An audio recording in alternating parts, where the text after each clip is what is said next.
Good evening, everyone. I'd like to welcome. This meeting is being recorded. I'd like to welcome everyone to the Board of Finance Capital Planning Workshop. I'll call the meeting to order and ask everyone to please stand while our colleague, Mr. DeWitt, leads us in the Pledge of Allegiance.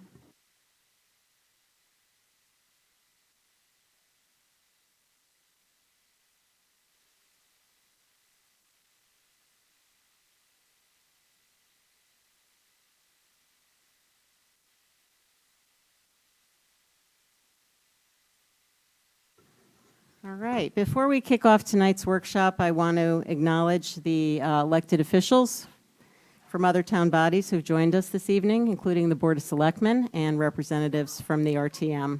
Thank you all for being here to participate in the process. We also have representatives from the Board of Education with us to answer questions about capital projects related to Fairfield Public Schools.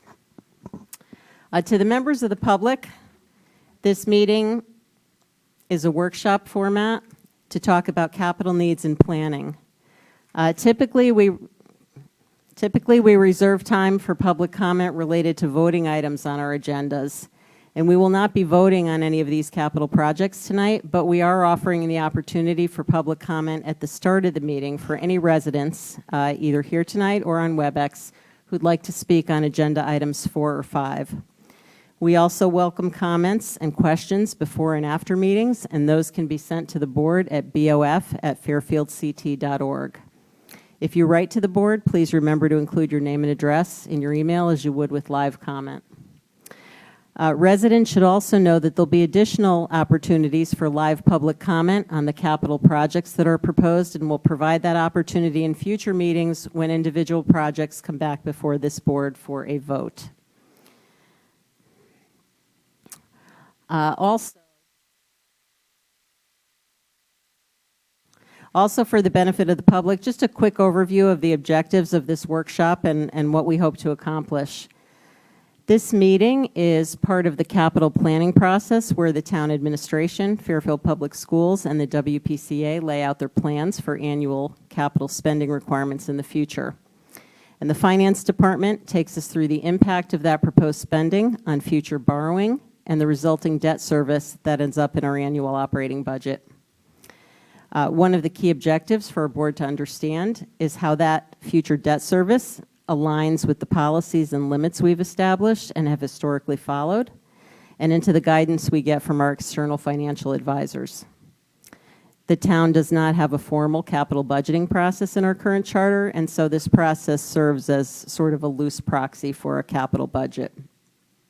It also allows us to manage our capital spending and our debt service thoughtfully and intentionally to protect our AAA credit rating and to protect our future operating budget by planning for consistent capital outlays so that we avoid unnecessary volatility or fiscal cliffs.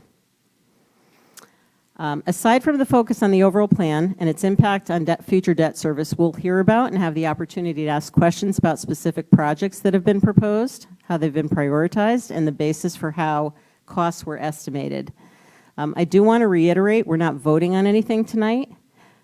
So the intent is not to take deep dives into any project.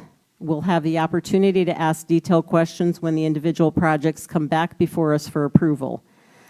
The focus tonight should be on the process, the overall plan, the magnitude of the proposed spending, and how that impacts our future debt service, and the manner in which resources are being allocated across various priorities.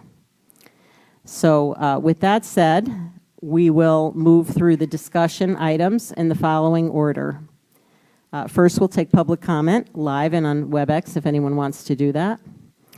Then the first selectwoman and the CFO will take us through a presentation on the capital planning process that was undertaken by the town, the process, the resulting plan, the key takeaways, a summary of proposed spending for the town with a focus on the upcoming year and the new items that are on the waterfall.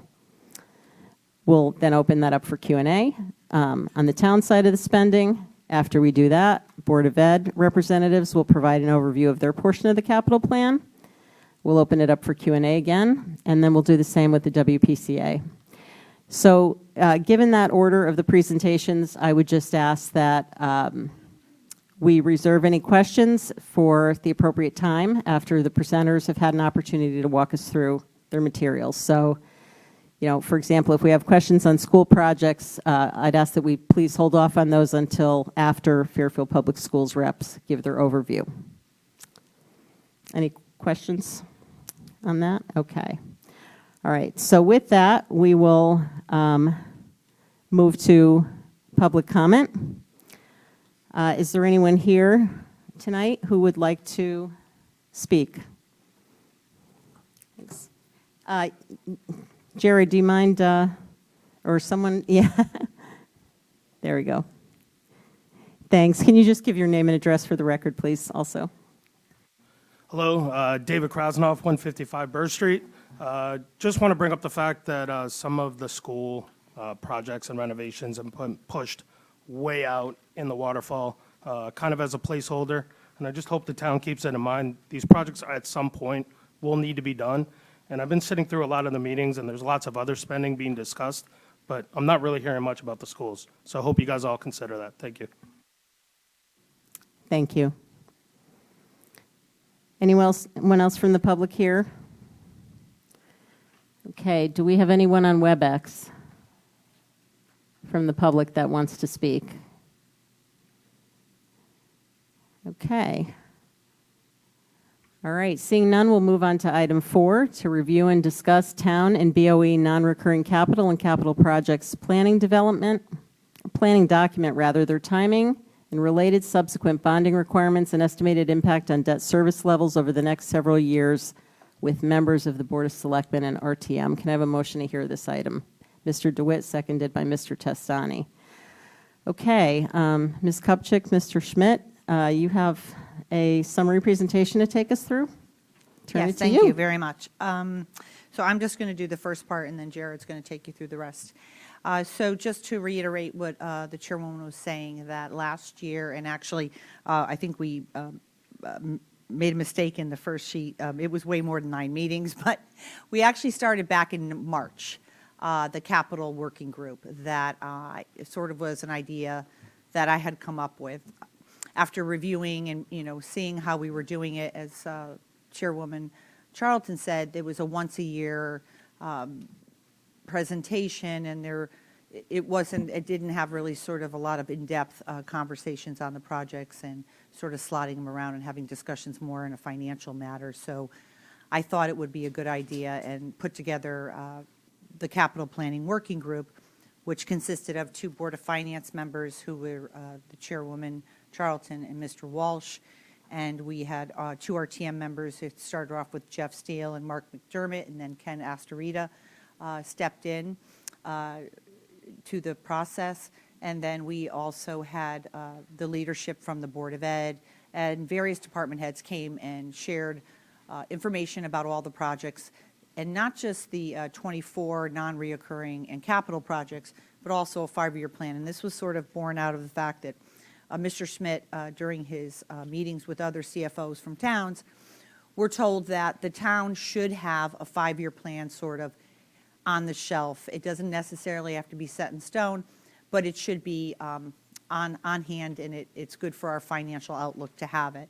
So we thought it would be a good idea to put that group together and go through the 1 year and then slot out the 5-year plan. And the idea is that we would eventually, each year, meet 1 to 2 times to update the 5-year and slot different things in and out, depending on conditions on the ground and what's happening.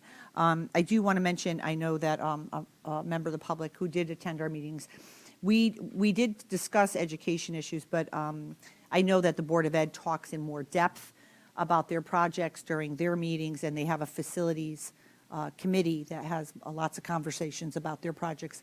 The town really doesn't have that.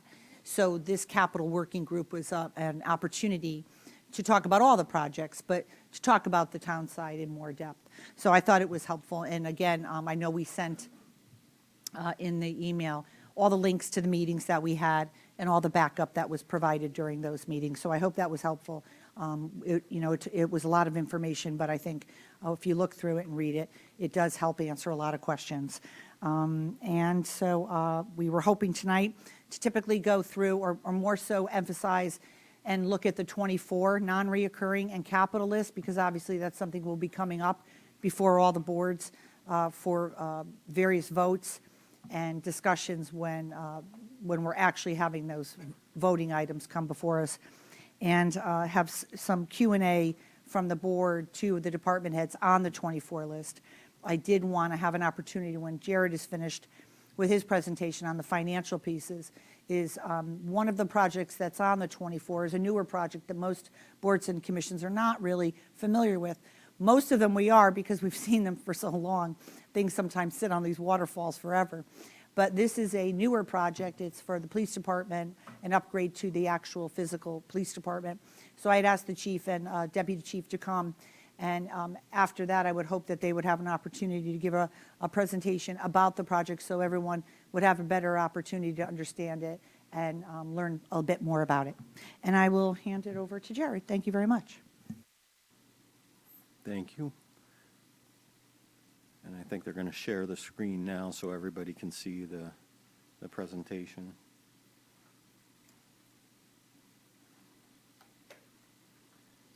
All right, if you can skip to the third page.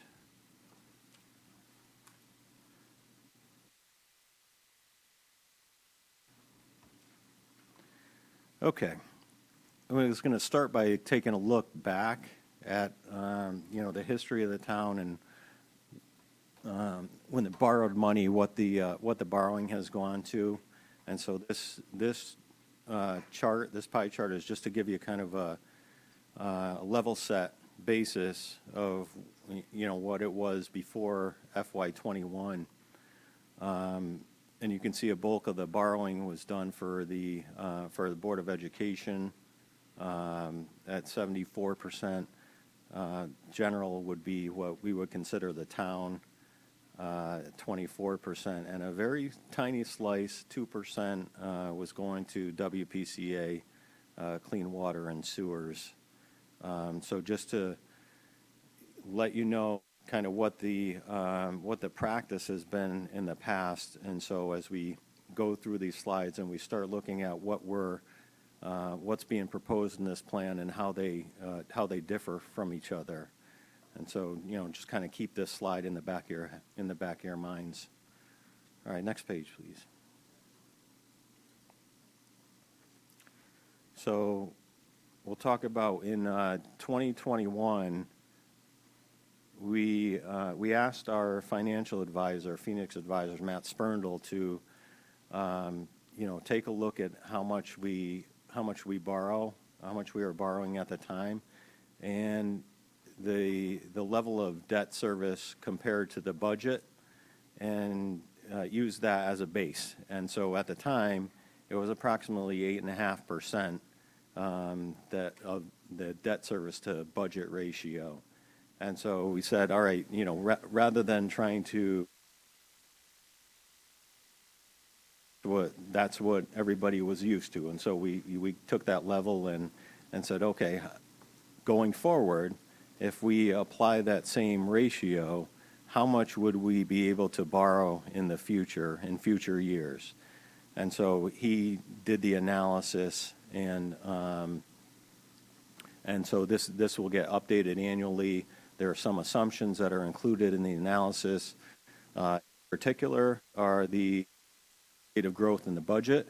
That's obviously going to have an impact on how much we can borrow, because that is one of the numbers in the calculation, being the denominator of the calculation, and also the interest rate that we're borrowing at also has an impact on that. And so that's when you look at page 1 of the backup, that's what you see there. One of the things that we did differently this year, because it hasn't really been an issue, given the limited and almost non-existent level of borrowing for WPCA projects, is that we kind of folded WPCA budget into the equation. So rather than making it, what the debt service is to the general fund budget, we said, all right, what's the debt service to the general fund plus the WPCA budget? So that changed the ratio. it doesn't change it a lot, but it is, it's something that we needed to do to reflect the fact that we were now borrowing and using some of our town capacity in order to fund WPCA projects. And so when you look at page 1 and you see that budget column there, that's what that is. It's a combination of the general fund budget and the WPCA together. So that's the column all the way to the right there, the total budget. So I don't think on the screen that it moved. Could you move it back to the appropriate page if you can? no, we're okay. I'm about to go to the next page. Okay, because you referred to something I thought that you said was on page 1. It's on page 1 of the backup. So let me Yeah. be clear. That's on page 1 of the backup. And yeah, exactly. That's this one. The very first page of the backup. Jim, I think it's in your hand there. Yep, that one. Yeah, you can. Yeah. Feel free if you have questions as we go along. Yeah, Mr. DeWitt? I guess now that we're including WPCA, and our capacity has always been a percentage of our total budget. So did we increase the total? I guess I don't understand what the budget number is anymore. There's a budget number for the town, but the self-sustaining WPCA isn't included in that number, is it?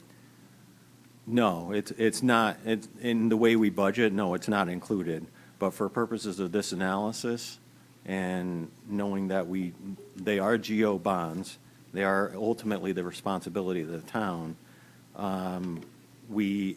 For purposes of that calculation and coming up with that ratio, we did lump together the general fund budget and the WPCA budget. So when you look at that column all the way to the right, Yeah. the first line, the first row in 23, where it says 351 million. Yeah.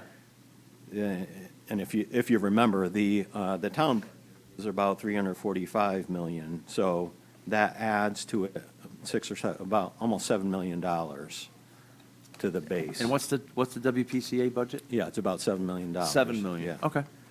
So you're assessing the same percentage, but against a bigger budget. I'm taking the same amount of debt and putting against a bigger budget. And just so you know, the effect of it is that it's about a 0.2%. So if the rate path is 8.5% without the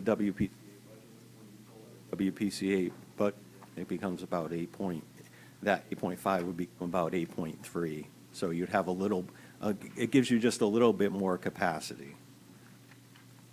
Okay. So I'm trying to do math in my head. If it's a $7 million budget and it's 8% of that $7 million budget, what's that? That's not even, $500,000, right? Yeah, I think. That's where I'm getting a little confused. Yeah, I with that think math. the confusing Can thing you is. stop the presentation there? No.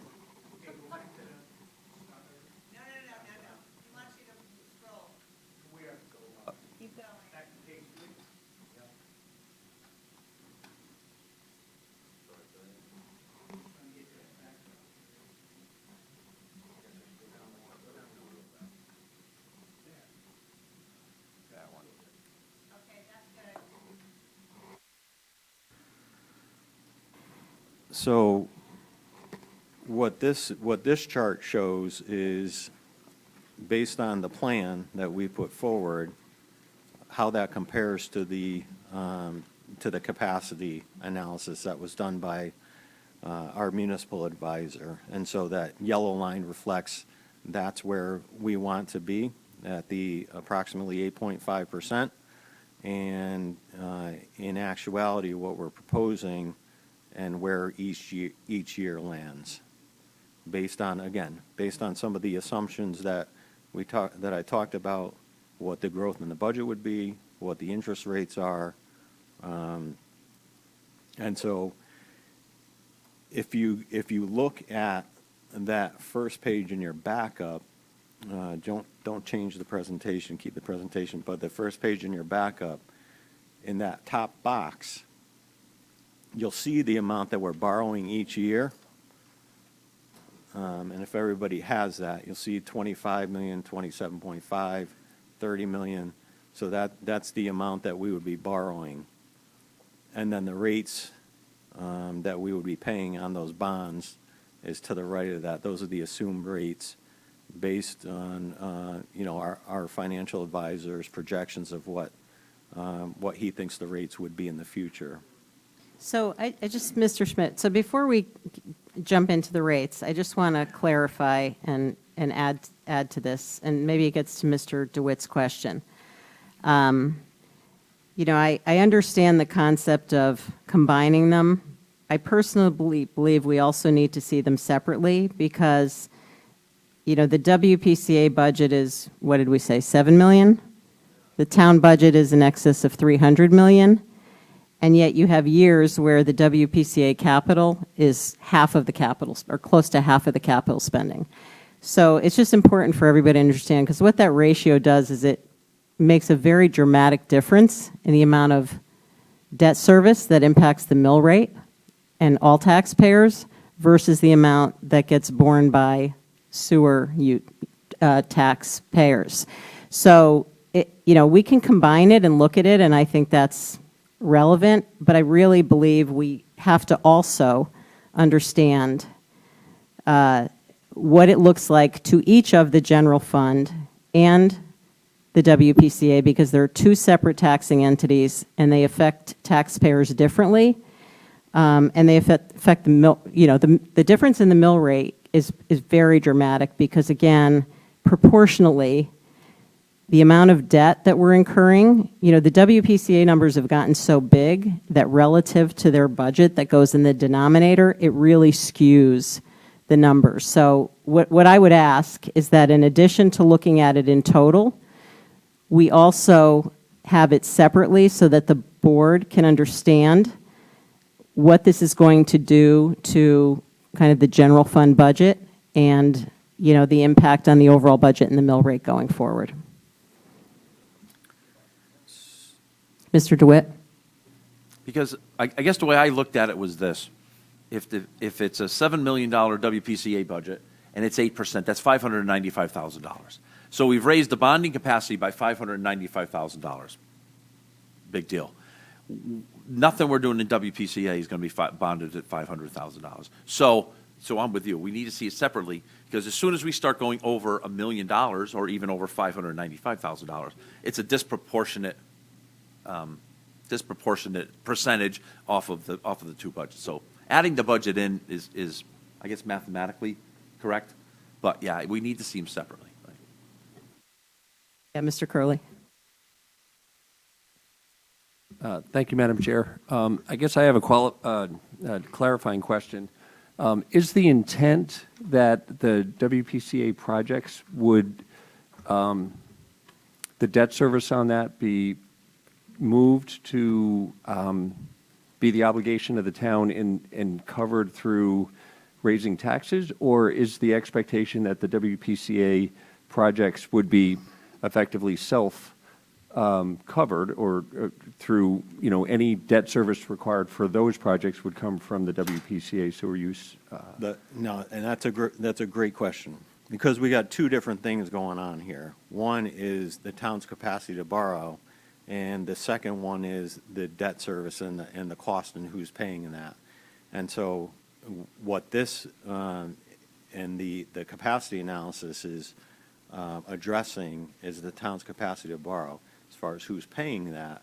And if you remember, whenever we come to you with a authorization to spend, authorization to borrow for the WPCA over the last 2 years, it's always accompanied by a separate resolution saying that the WPCA will be paying the debt service on this. So The WPCA is paying the debt service, but that doesn't eliminate the fact that they're GO bonds, and so it is eating into our town's capacity to borrow.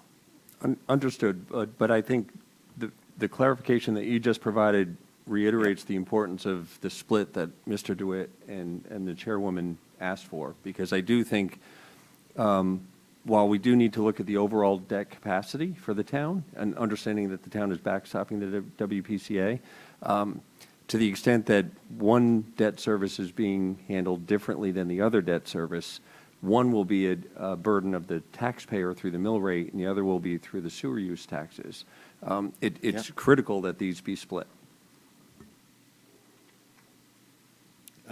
You can see I think another part of this is the allocation of our capacity to bond, and you can see that as we get deeper into this presentation, you'll see that, how much is Board of Education, how much is the town, and how much is the WPCA. So, you'll be able to see that allocation clearly, and that's, it's up for a debate. If you think that that too much is going to WPCA, then, we can have those conversations. Okay. I have one other question, but I think, Mr. Flynn, you had your hand up? I think you're muted, Tom. Thank you. Good evening, everyone. It's nice to see everybody. Sorry I couldn't be there in person. I think we're conflating two issues here. Though I do support the transparency and the breaking out of both, there's really the bonding capacity, which goes against the full faith and credit of the town, which is what this chart talks about. And the second issue is actually how it gets funded, which, by the way, is from years ago, I recall. This is a discussion that'll come back to the Board of Finance. And I think previously when they did this many, many years ago, it was also something decided ultimately by the Board of Finance, working with the administration, which is what percentage of this related to the WPCA gets paid by the ratepayer versus what gets paid by the taxpayer. They're two separate issues. I do support the transparency.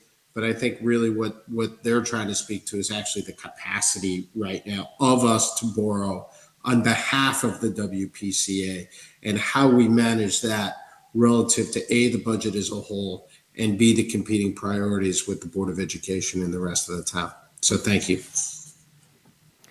Yeah, thank you, Mr. Flynn. And the comment I was going to make sort of ties into that. So in terms of which entity is sort of paying for what I stated was just what's laid out in the plan right now. So the plan we have before us, and when we get to item 5, what's contemplated in the WPCA budget at the moment and what we're going to look at tonight assumes they will pay all their own debt service.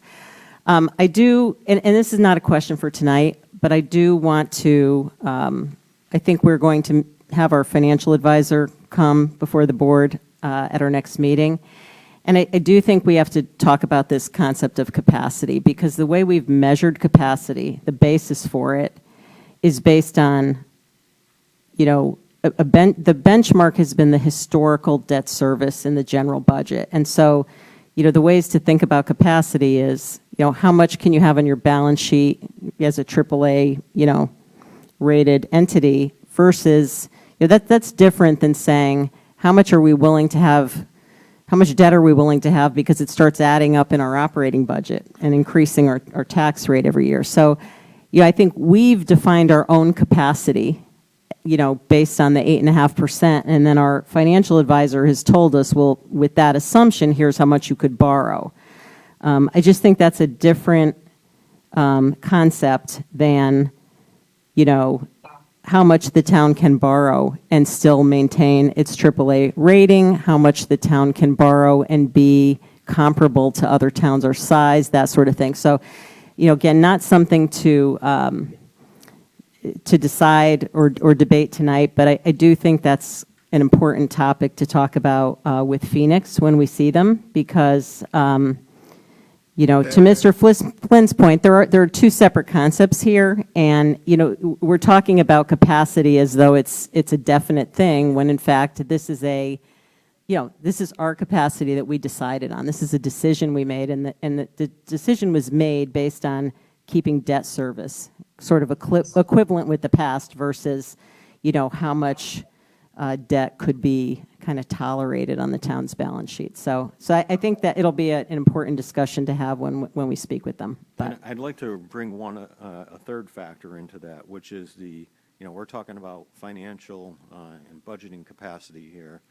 There's operational capacity as well. And so, that's something that we as a town, as an administration, have to keep in mind as well, even though, maybe there is capacity financially to go higher here, but we have to evaluate that in terms of, what we're able to do with the people that we have as well.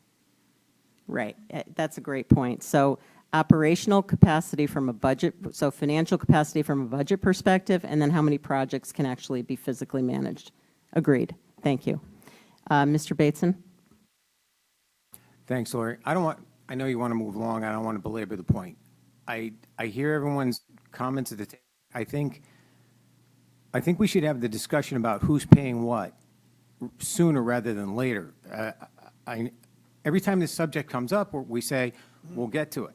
But having served on the WPCA and seeing the dollar amounts coming out of that department, I know that it's affecting their decision-making as to where things are being slotted, like the BOE goes through.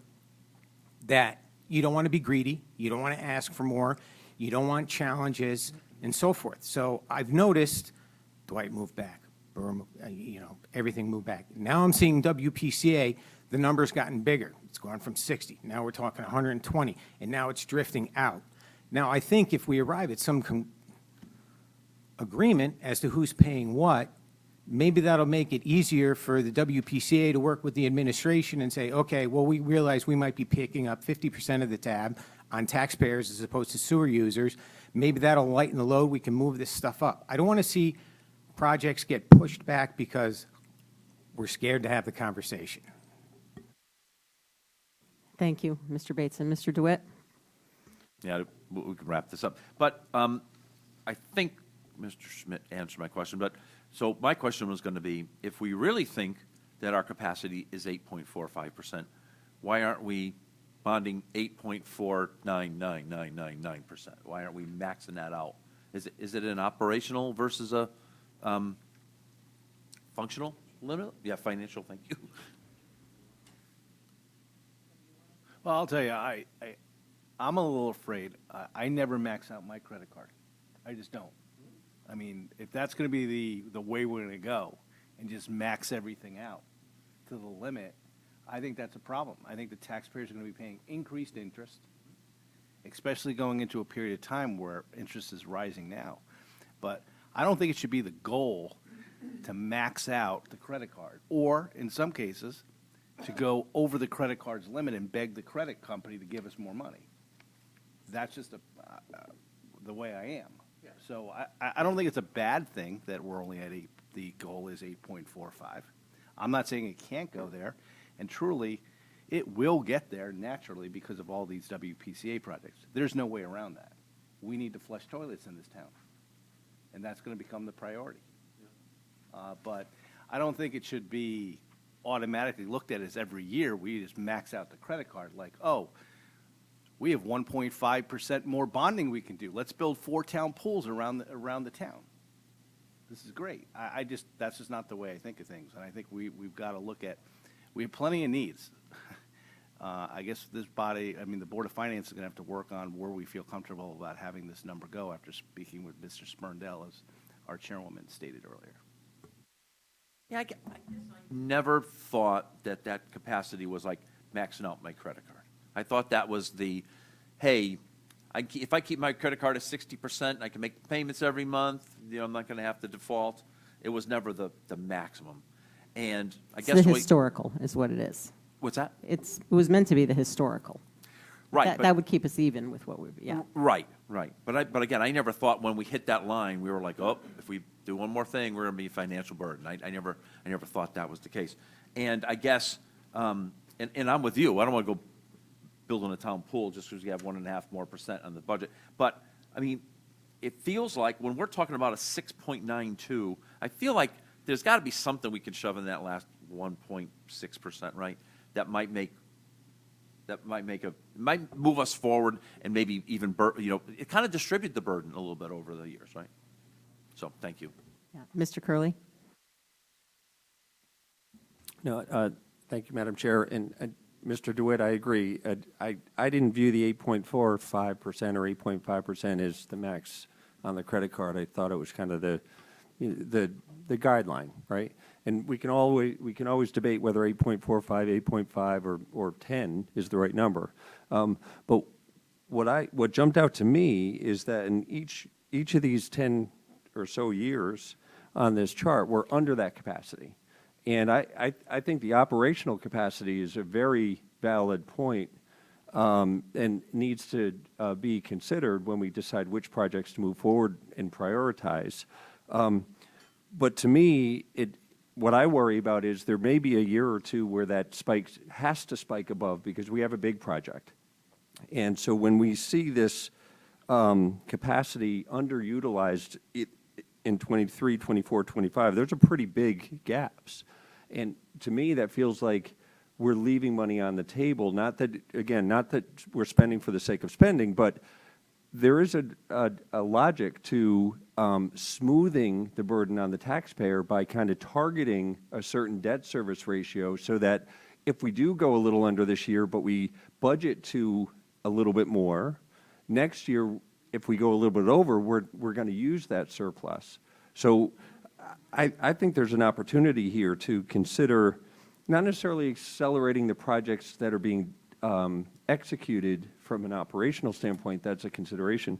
But financially, I think we've got room to take advantage of and not leave this debt capacity underutilized because, frankly, at the point where we do need it, that's going to be a spike in the taxpayer. And I think there's a benefit to having things more smooth, but that's So I'll say, one If I thing. could just jump in real quick. I just wanted to address that. If you watch some of the meetings that we had, we left a cushion in there to take care of emergency situations that come up. So we didn't want to max out all the way. And obviously, this board set some policies before I came into office about how much they want to put on the credit card.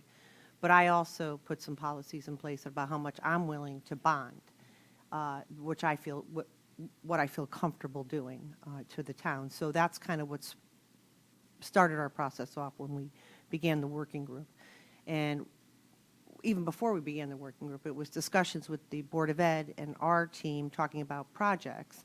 And the question finally came up, well, how much can the Board of Ed spend? How much can the town spend? And I said, well, we went back and crunched the numbers, and we came back and said, this is how much. We don't want to go above that number, right? So in some years, it's typical that we might have to go a little bit over, but then we don't, then we want to pull back. But there's a cushion included for emergencies that happen. And just to Ed's point, I want to point out some information. We went back and looked. There wasn't any significant projects that were proposed out of the WPCA project list in 15 years. So I don't know why that is. I really don't. Maybe to your point, they were afraid, or Ed's point, you don't want to talk about it, push it to the side. But they're real things, and they're going to cost a lot of money. And frankly, I don't see how the ratepayers for the sewer system I don't know how they're going to be able to tax them enough. So I view this as the town's going to have to come in here and have to help them, because you can't just whack everybody who has a sewer bill with an outrageous amount. We're going to have to help out, I'm assuming, some point down the line. So I just wanted to make those couple of comments. Sorry, Jerry. And there, just to add to that, everybody has a different take on, 8.5, 10%, whether it should be lower than that. But for us, from an operational standpoint, the amount that's in this plan now is pretty significantly higher than it's been historically. And so, which means there are more projects, which means it's more of a burden on our operation. So we're trying to, I guess, ease our way into this new world and not, go all out and put a huge burden on department heads and personnel that's not manageable. And so that's one thing. The other thing is that keep in mind that the ratio is debt service. So when you add to the 6.92 in '24, that's adding to those subsequent years too. So where it's 8.13, 8.19, those are going to increase as well. So you start to get close to that cap level. Thank you. Thank you for the clarification. And I do understand the importance of saving some capacity for an emergency, but generally speaking, I think capital projects have a long lead time. And if there is a capital project, like perhaps the roof needs to be replaced on one of the schools or something that wasn't anticipated, snow falls through, there's always an opportunity to reprioritize projects at that point. So I personally feel like saving capacity on the capital side isn't the most efficient way to do it. And the other thing that concerns me in terms of project selection, if we do try and spread these projects out operationally, I think that makes sense. We can't bite off more than we can chew.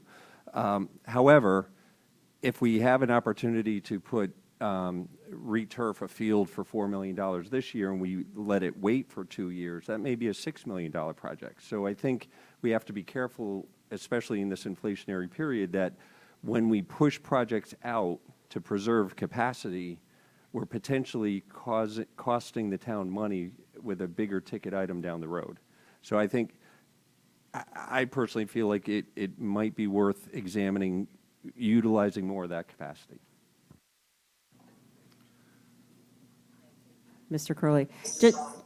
Just one other thing to follow up. I think when we talk about resources, I think we're sort of making this a town-centric conversation, and we have the Board of Ed as well. And, part of the analysis may be, if, they have a different set of resources, if they have a different allocation, is there something important or sensible? Would it make more sense to do it now versus run the risk of cost? So there's a lot of different ways to look at this. And I do appreciate the operational comment, because it just strikes me that, one of the things that we realized after the fact was we got all this ARPA money and we had all these projects. We didn't have to bond for them, but that was a massive time suck on our management team, and it just limits what else can be done. So there is a finite ability to do things and manage projects well. And so I completely appreciate that. But what that might mean then is maybe, when we're running up against that, if they're, to Craig's point, if there is some capacity, I would never advocate, as Mr. Walsh said, just trying to spend just to get to the limit. But, I think it makes sense to look at, what else might make sense to do in those scenarios. And I also do agree that, leaving a lot of cushion is, it's hard to use the cushion, because the average length of time to get a big capital project up and moving between getting the specs, bidding it, months and months of lead time typically. So, what I've seen in the past is the past several years that I've looked at the data is when things have come up as an emergency, they've been offset by other things that we were not able to do. So anyway, any other questions from the board? Mr. Mottola? It's not a question. I just wanted to point out that this board has a policy, and I just pulled it up right now, and our policy is to limit it to no more than 10%. And so, but what you're saying, Jared, is historically over the last several years, we've been right around 8% or so, correct? And that's what you based the analysis on. That's right. Rather than have, a back and forth arguments about, whether it's 10%, 9%, that I'll go with what avoid that political aspect of it to, go with what people are used to. All right. Just wanted to point that out, that we do have a policy in place. Thanks. Mr. Walsh? Yeah, I wasn't saying that our limit was 8.45%. I want to be clear. The limit's always been 10%, and I'm not saying maybe we may need to have a fresh look at that, at what it should be, but it's been historically the 10%. And, you know, I just think we have a lot of projects. And the numbers, for some reason, with the WPCA estimates have changed dramatically. The cost of everything seems to have tripled. 300% increases we're seeing. So like the numbers we're looking at now, I have no idea whether those are accurate. You know, it's everyone's best guess without getting experts involved and without saying we're ready to go. By the time we get to start doing some of those projects, they could be another 200% higher. We don't know. And we seem to have a lot of projects coming up and a lot of things, you know. The air conditioning, it's all in here. Board of Ed has been very good about planning how they want to do that. We'll see whether those numbers turn out to be accurate, but they've at least budgeted those numbers in based on the numbers we're telling them we'll be able to give them. But, you know, we still have toxic sites around town. We still have Penfield Pavilion, which could become a beach and could become a third round of building Penfield Pavilion. You know, there's lots of things. There's never a shortage of needs. You know, overnight, this was years ago, McKinley blew up, and all of a sudden we had to tear it down out of the, you know, over about a year. Nobody knew we were going to have to do that.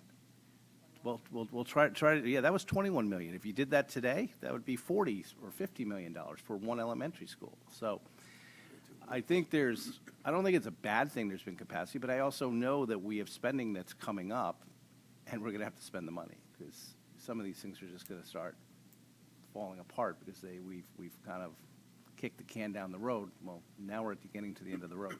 So. All right, thank you.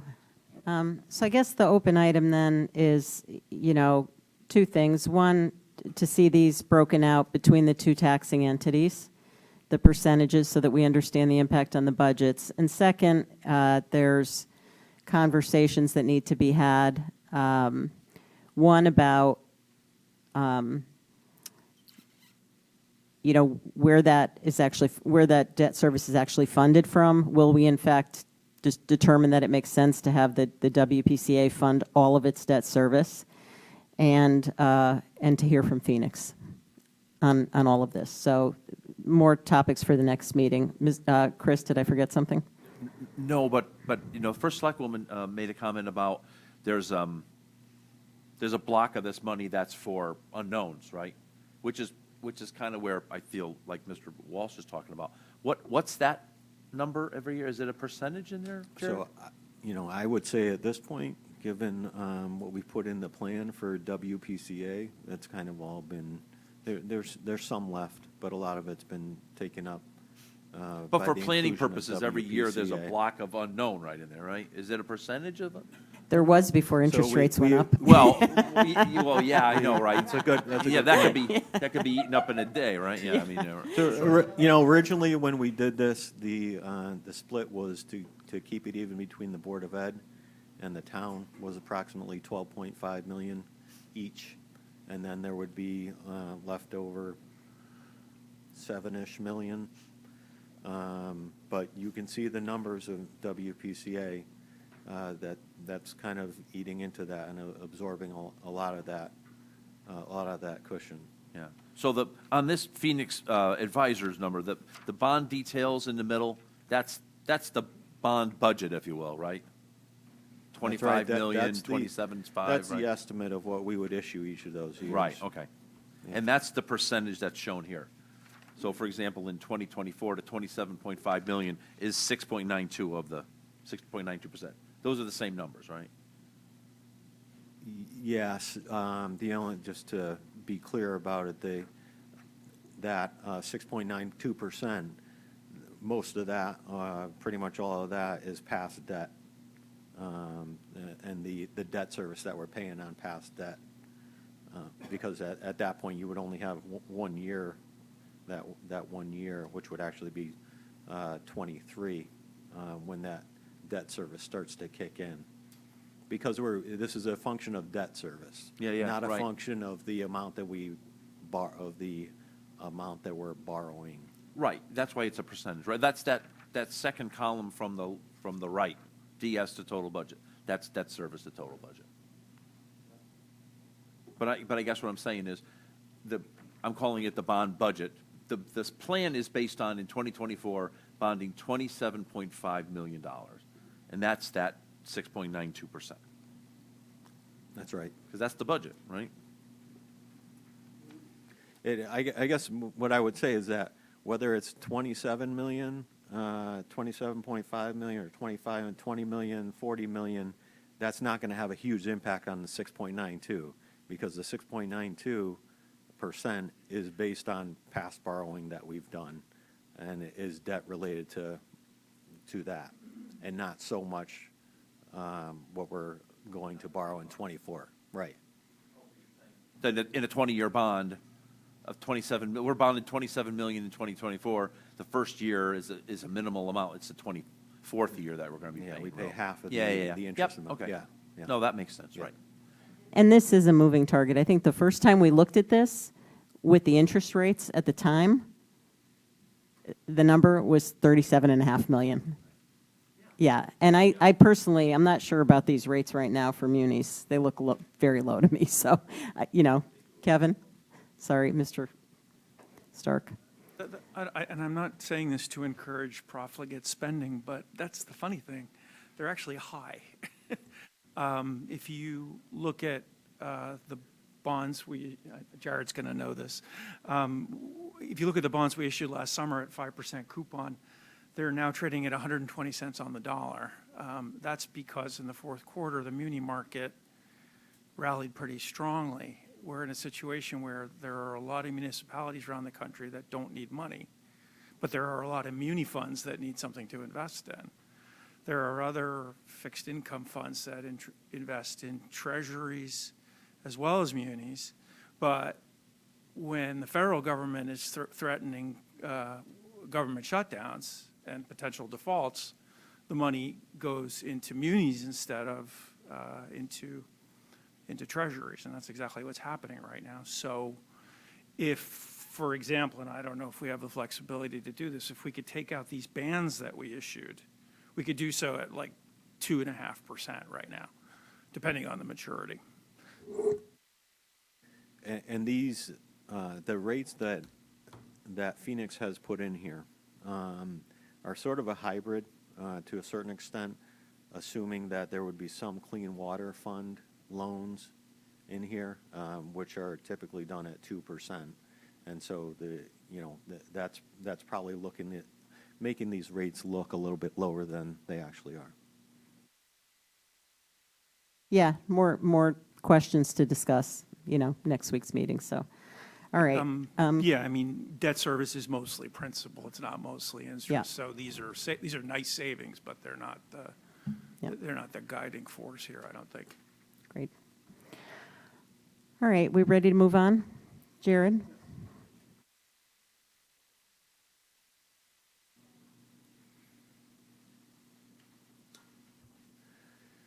So this slide, probably the biggest takeaway is to see the allocations between each of the three entities we've talked about a lot on the last slide.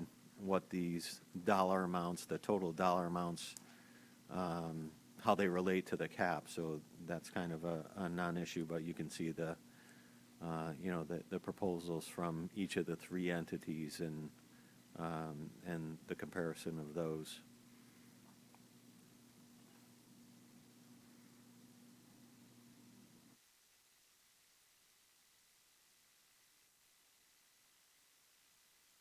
No questions there. We can move on to the next one.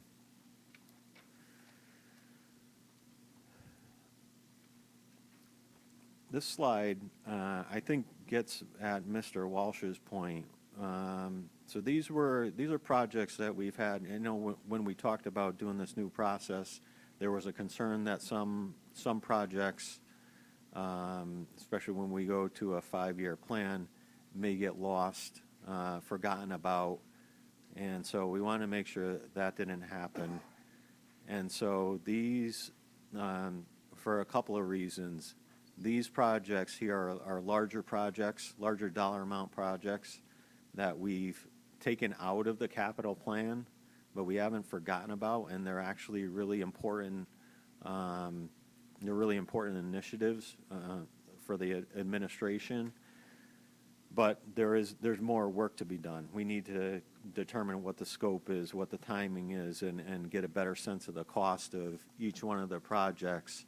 And it felt like we didn't have enough information on a lot of these to actually be able to slot them in a certain year, getting to the timing issue and how much each would cost. We were coming up with like very rough estimates, and so felt like while we needed to recognize these and let everybody know that these are still important to us, we need to do some more work to be able to slot them into different years.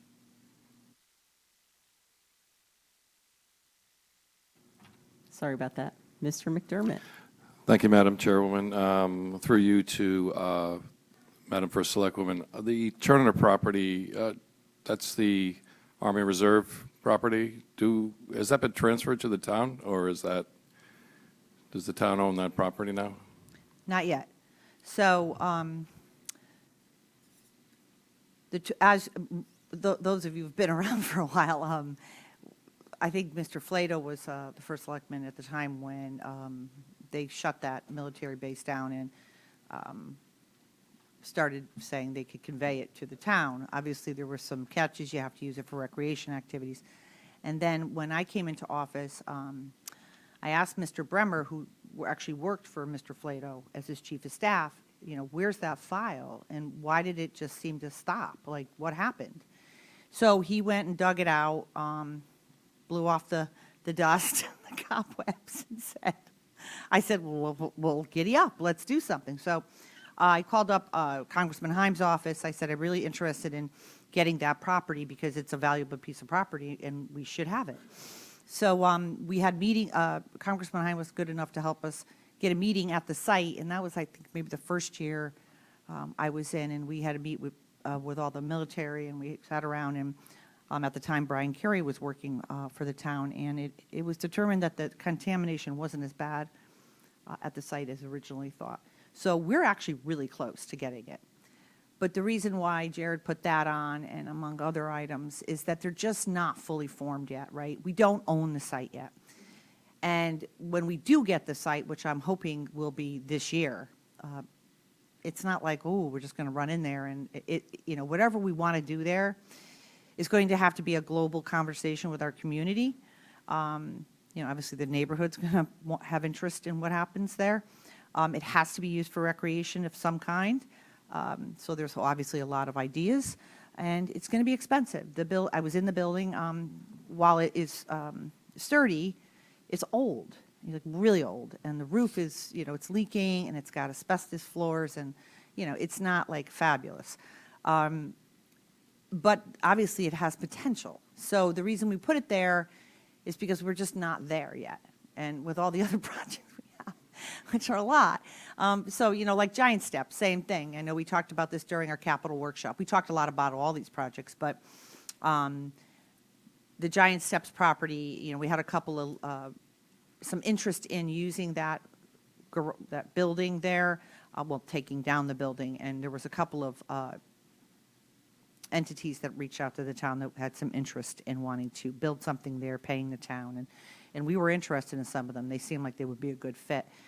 But then they pulled back. So at this point, we don't really have a firm plan. I would like to put a field of some kind up there in addition to the additional space, because it seems like a beautiful location for an additional field, and we could use an additional field desperately.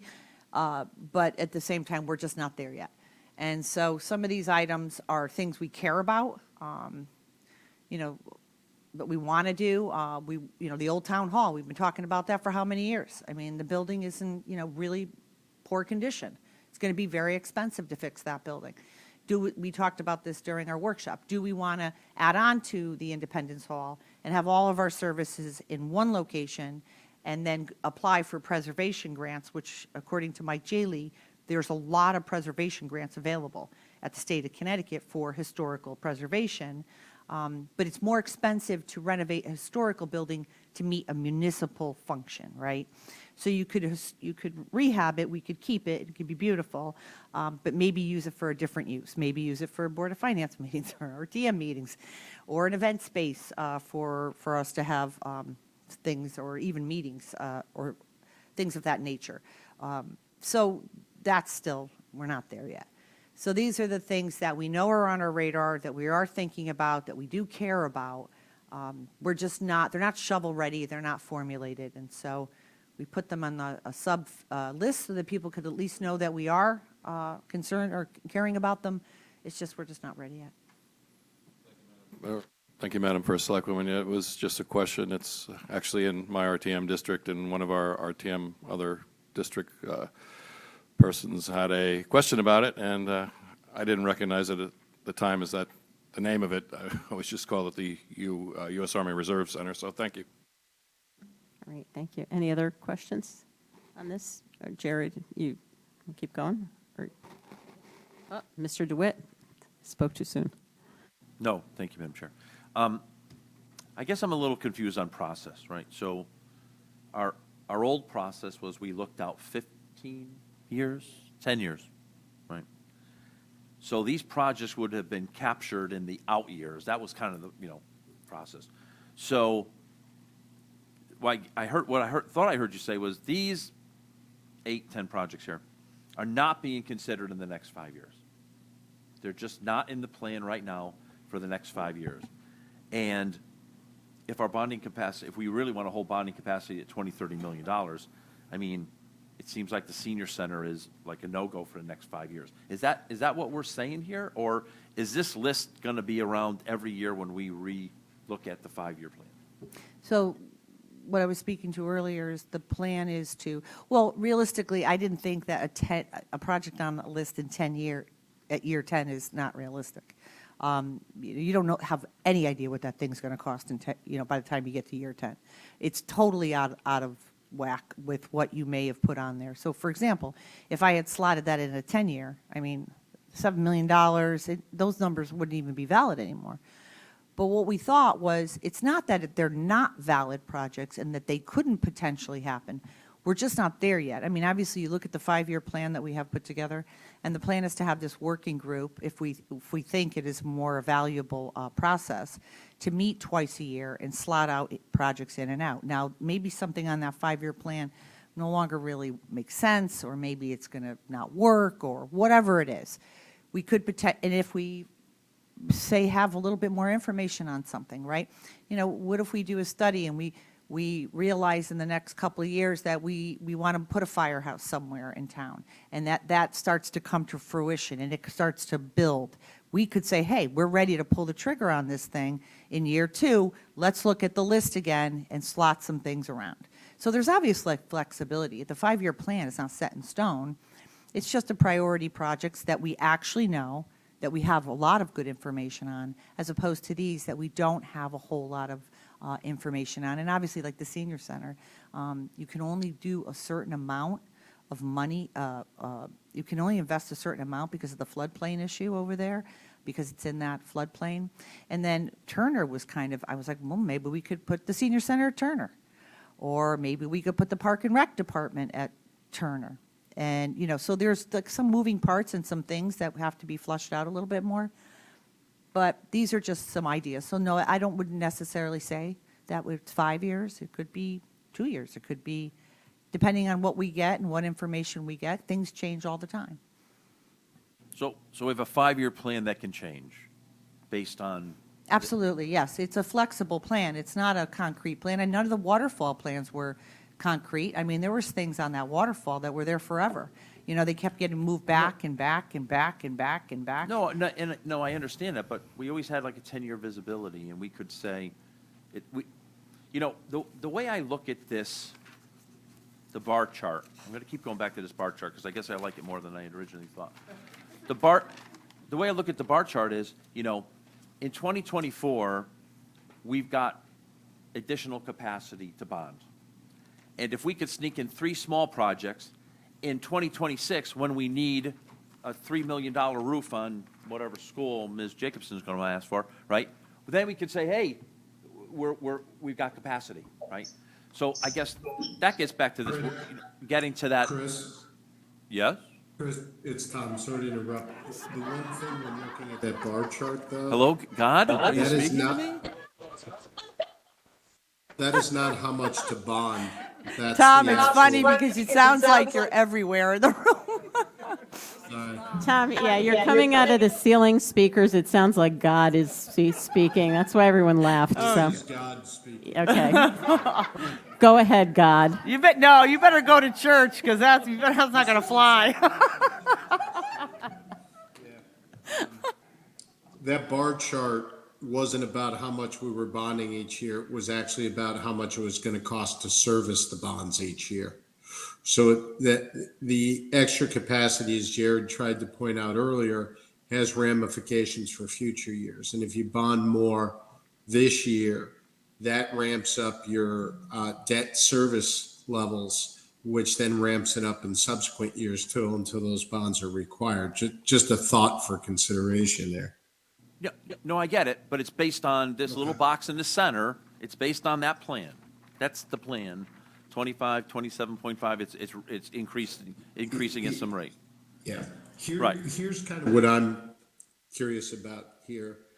The town's got a lot of needs and the town's got a lot of wants. And most assuredly, with all the people in this room and all the taxpayers that are so heavily involved in town, we can all come up with projects and wish list items that we want to do. If only we had a bonding capacity to do them. If only we had the tax base to pay for them. What I'm really concerned about is over the next 5 or 10 years, particularly with what we're seeing in WPCA right now, as well as with rising interest rates and rising costs, what of our needs versus our wants are we going to actually be able to handle fiscally over the next 5 to 10 years? That, unfortunately, I believe that's where we are, given what's going on with WPCA and given some of the challenges the schools face and some of the projects that they want to undertake, as well as some of the aging infrastructure we have around town. And Brenda correctly points out, town hall and some of the other town buildings that have been neglected for the past number of years as we have financed other more important critical needs. And that's really what scares me as we move forward, is our needs versus our wants and our ability to fund even our needs, let alone our wants. Yep, agreed. I'm with you. I'm just saying it's a long-term look at a long-term problem, right? And some of these problems are going to be, and I don't mean to target the schools, but most of the school projects are really big numbers, right? And if we know in a given year that we've got to do a big school project, that might be a leaner year for the town side. But it might be, the next year might be a much leaner year for the Board of Ed side. So I always considered this meeting and the 10-year plan to be a long-term planning document where we could say 2024 is the school year, the 25 is the town year. I mean, I'm oversimplifying it, but. Well, actually, Chris, we did have those very in-depth conversations during the working group. And there was, if you have a chance to look at some of those links and see some of the discussions that we had.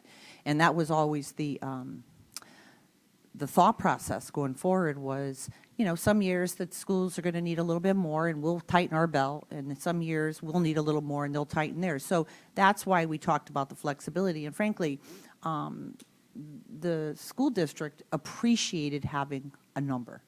They said in the past it was like there wasn't a number.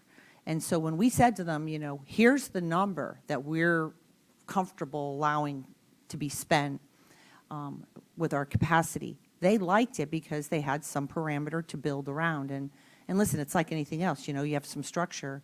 It helps with your planning purposes. Okay. Thank you. Yeah, we should probably move on. I know we want to hear about some of the projects, and particularly the new one. Ken, you weren't going to let me do it, huh? Thanks, Madam Chairwoman. Just one quick comment. And by the way, for those of you that don't know me, I'm Ken Astorita. I'm on the RTM for District 10. Just a quick comment. One of the values of the Planning Commission was to really kind of take a look at the totality of all the projects that are out there and really getting a sense of where the priorities are for the town.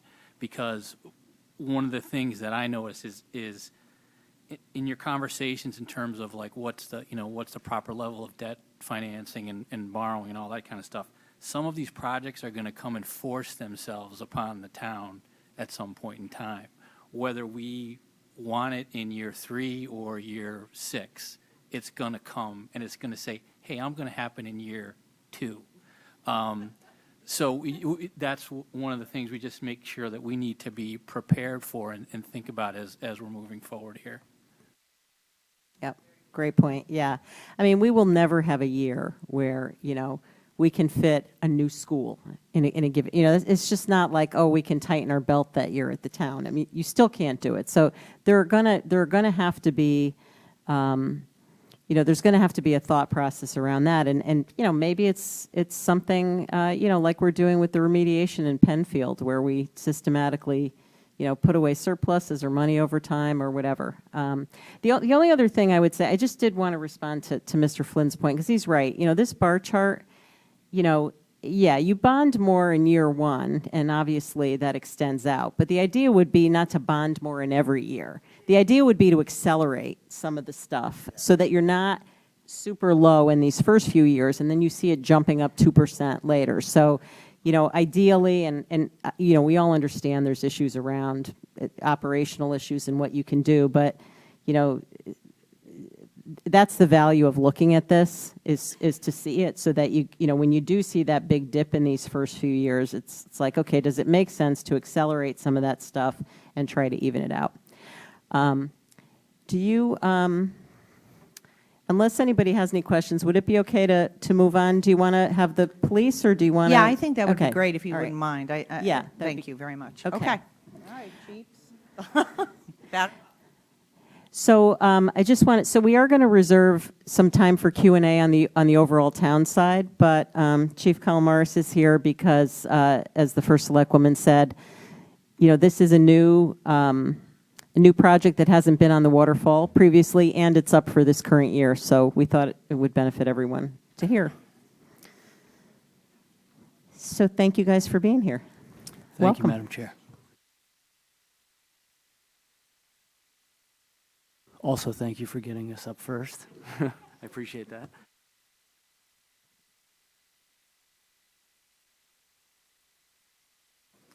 Just for clarification, in the backups, the number in the lobby reconfiguration is 350,000. There was an error for where it said 300,000. So that's just a correction on that before we start.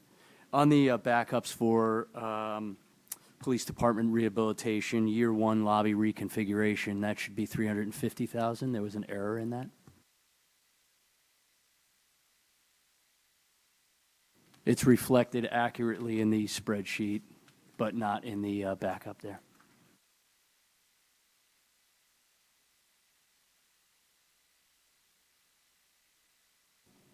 I don't. I'm sorry, where in the backup is it? Does it need to be corrected? Is it in the handout you gave or in the printed backup that Jared had provided earlier? In the printed backup. Okay, so is it in Exhibit 2, or is it? Where it says, so on this spreadsheet that you have, it's reflected accurately at Okay. 350,000. Got But it. in the police department rehabilitation backup, that Oh, gives I kind of the see. background and the Okay. 14-point All right. summary. You'll see it'll say 300,000 instead of Okay. 350 for year 1. So in the spreadsheet correctly, in the 14 points, it's characterized, we got the wrong number in the 14 points. Okay, thank you. I was trying not to confuse everyone, and now I confused everyone.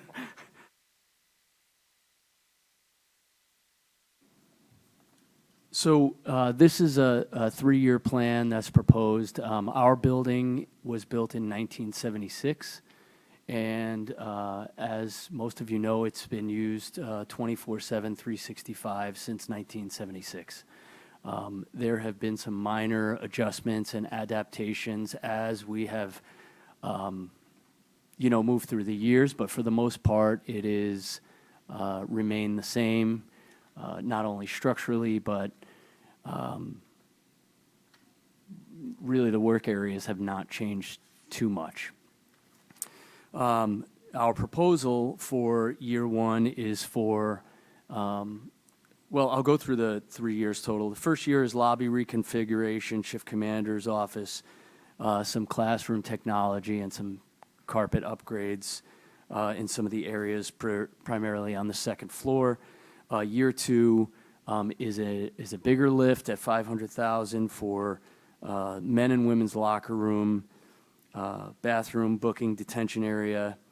And then the third year is the former ECC, or Emergency Communications Center, which currently is or has been moved to Sacred Heart University, but was previously in an area in our basement. That has since been abandoned and locked up. It's a medium-sized area that we may be able to reuse or repurpose down the road. So I'll start with the first year. This consists, and you have a handout with just some illustrations of the current conditions that are reflective of the lobby. On the first page, you see the shift commander's office. This is inside the secure area. The shift commander is the highest ranking officer during the evenings and midnight shift when the command staff is not there. It's a 10 by 10 office that was a small interview room that was repurposed to be an office. If you move to the second page, you see the front desk and reception area also within the secured area of the lobby. As you can see where those TV screens are, we've tried to adapt technology within our front area to provide surveillance for the front desk officer, who is not only he or she, but also the shift commander is there 24/7, 365. Moving to the page 3, where you see front desk and records window. So this is kind of the forward-facing side, or the unsecure area of the lobby, which has remained the same since 1976. Our goal is to, and what we've looked at from other police departments, is their front lobby area is a lot smaller, basically to provide some seating for people who were to visit the police department and take up some of that space to increase the capacity for office space behind it, not only for the shift commander, but for the front desk officer. And then if you look at the windows on the right photo, that is also the records window, which we'd be able to bump that out a little bit as well. Picking up pretty significant square footage. If you go to the lobby entrance, you can see how large the lobby is, which is just not necessary. And for the amount of space that's there, it would be beneficial for us to pick up that space for usable workspace. The proposal, or the proposal specifically for that, would be basically to just bump out those walls. While it seemingly sounds easy just to do that, those areas behind the secure area would need to be bulletproofed and have the ability to, if there was an armed assailant. So those are some considerations, and probably where most of the costs would come from if we were to make those rehabilitations. In addition to that, there's a bathroom off of that, which is quite large. We have 2 bathrooms in the lobby. One's a men's bathroom, one's a woman's bathroom. We would like, or one of the proposals would be to put that bathroom, the larger one, in shift commander's office and provide a small locker room area and bathroom, which would be unisex and be able to, there's only one shift commander at any time, so if it's a female, they can use the bathroom, and if it's a male, then they can also use it.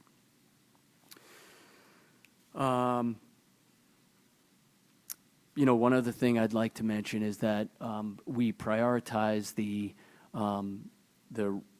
these projects, and this one probably in the front because it's the most forward-facing.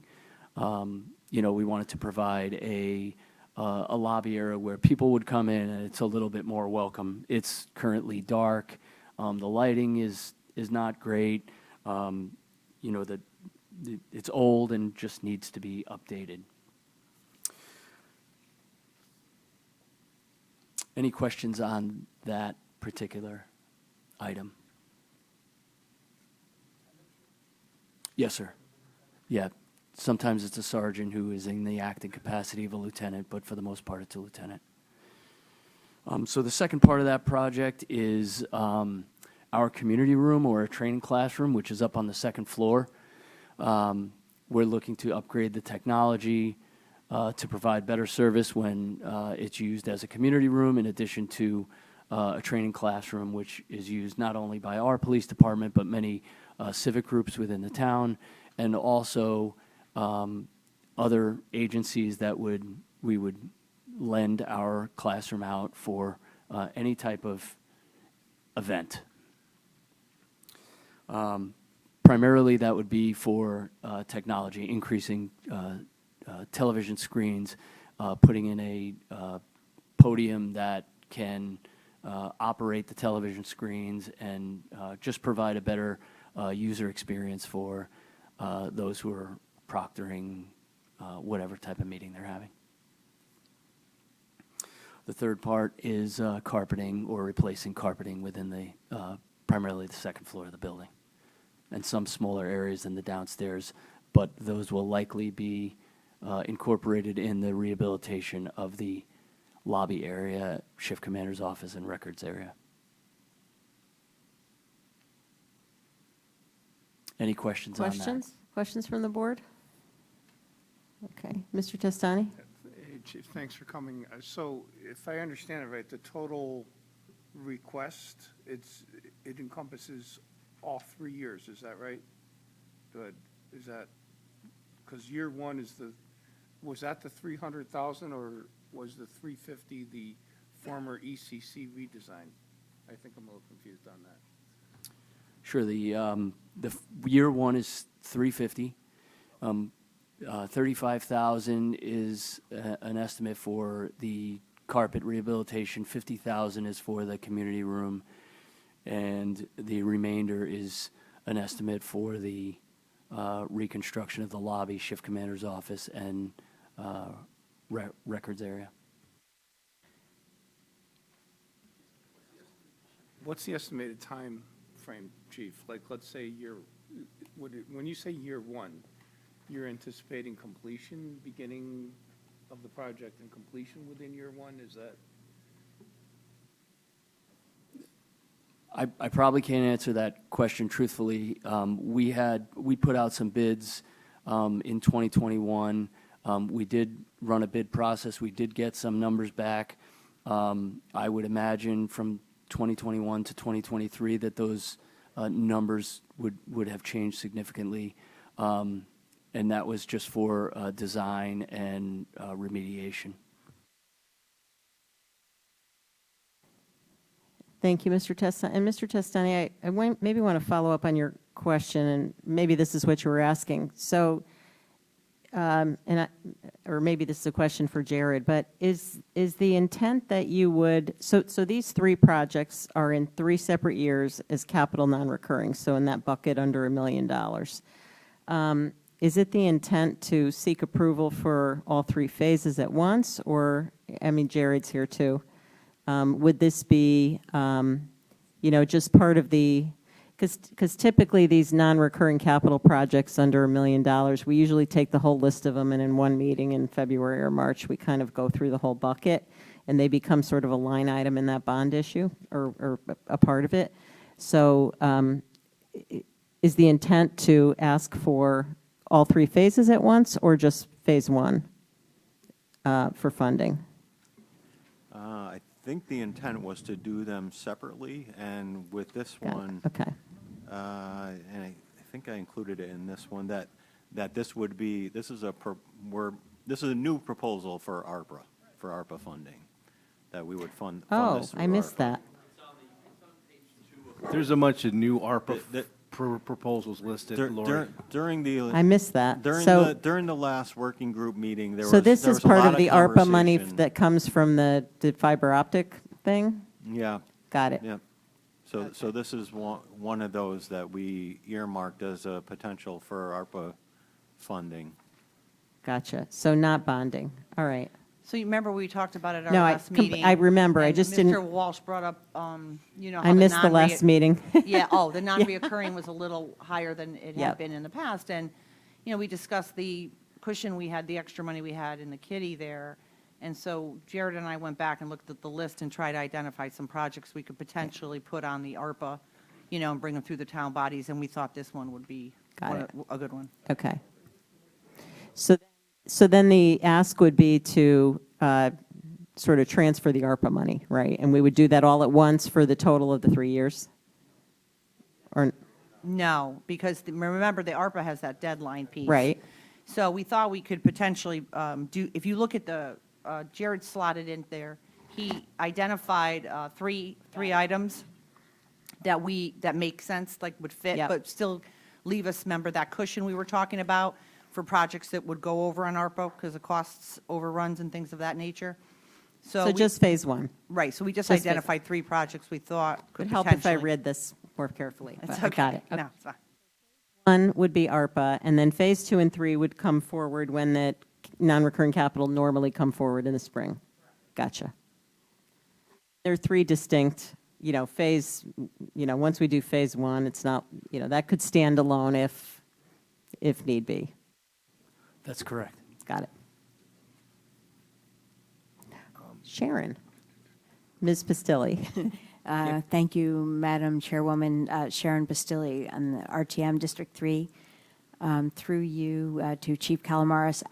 I had one general question about Phase 3, the basement, because when we were obviously, very excited about the ECC project, and one of the important reasons for moving the ECC was because the building's in a floodplain. And so I'm concerned about investing $300,000 for something that's below ground in a floodplain, and maybe we can find a way to invest that money above ground, like above floodwaters. Or what are your thoughts on that?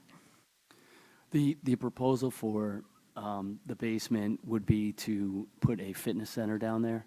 We currently have a fitness center on the second floor. It's stated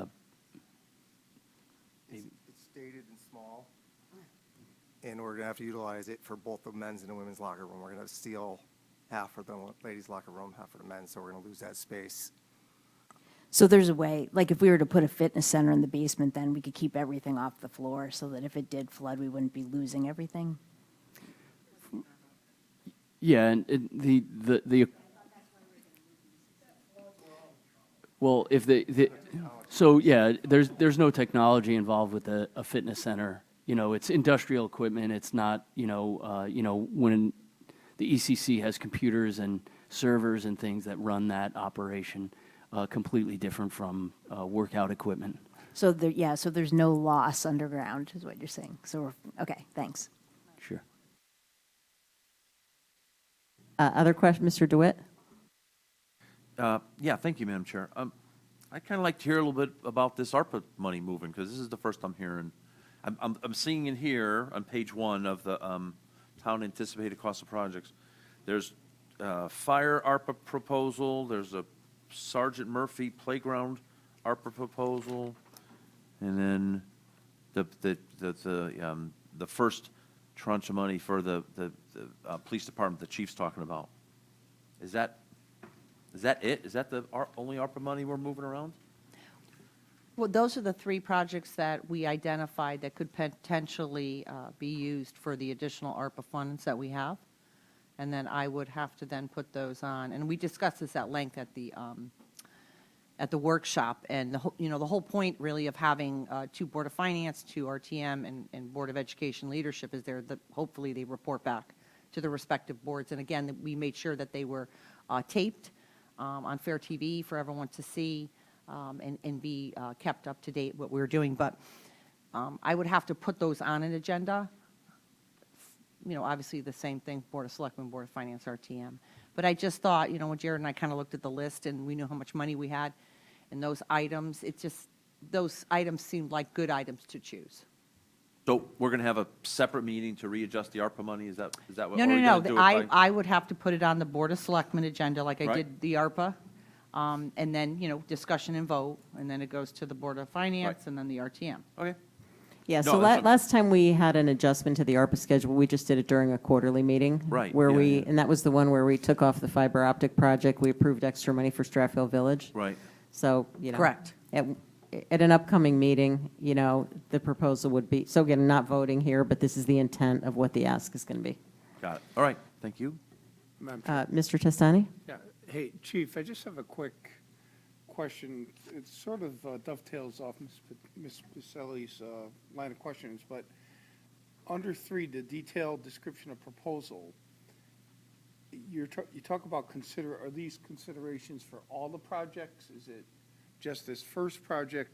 I guess one of the things that kind of stood out for me was unknown hazardous materials in parentheses. Is there asbestos concerns or anything like that?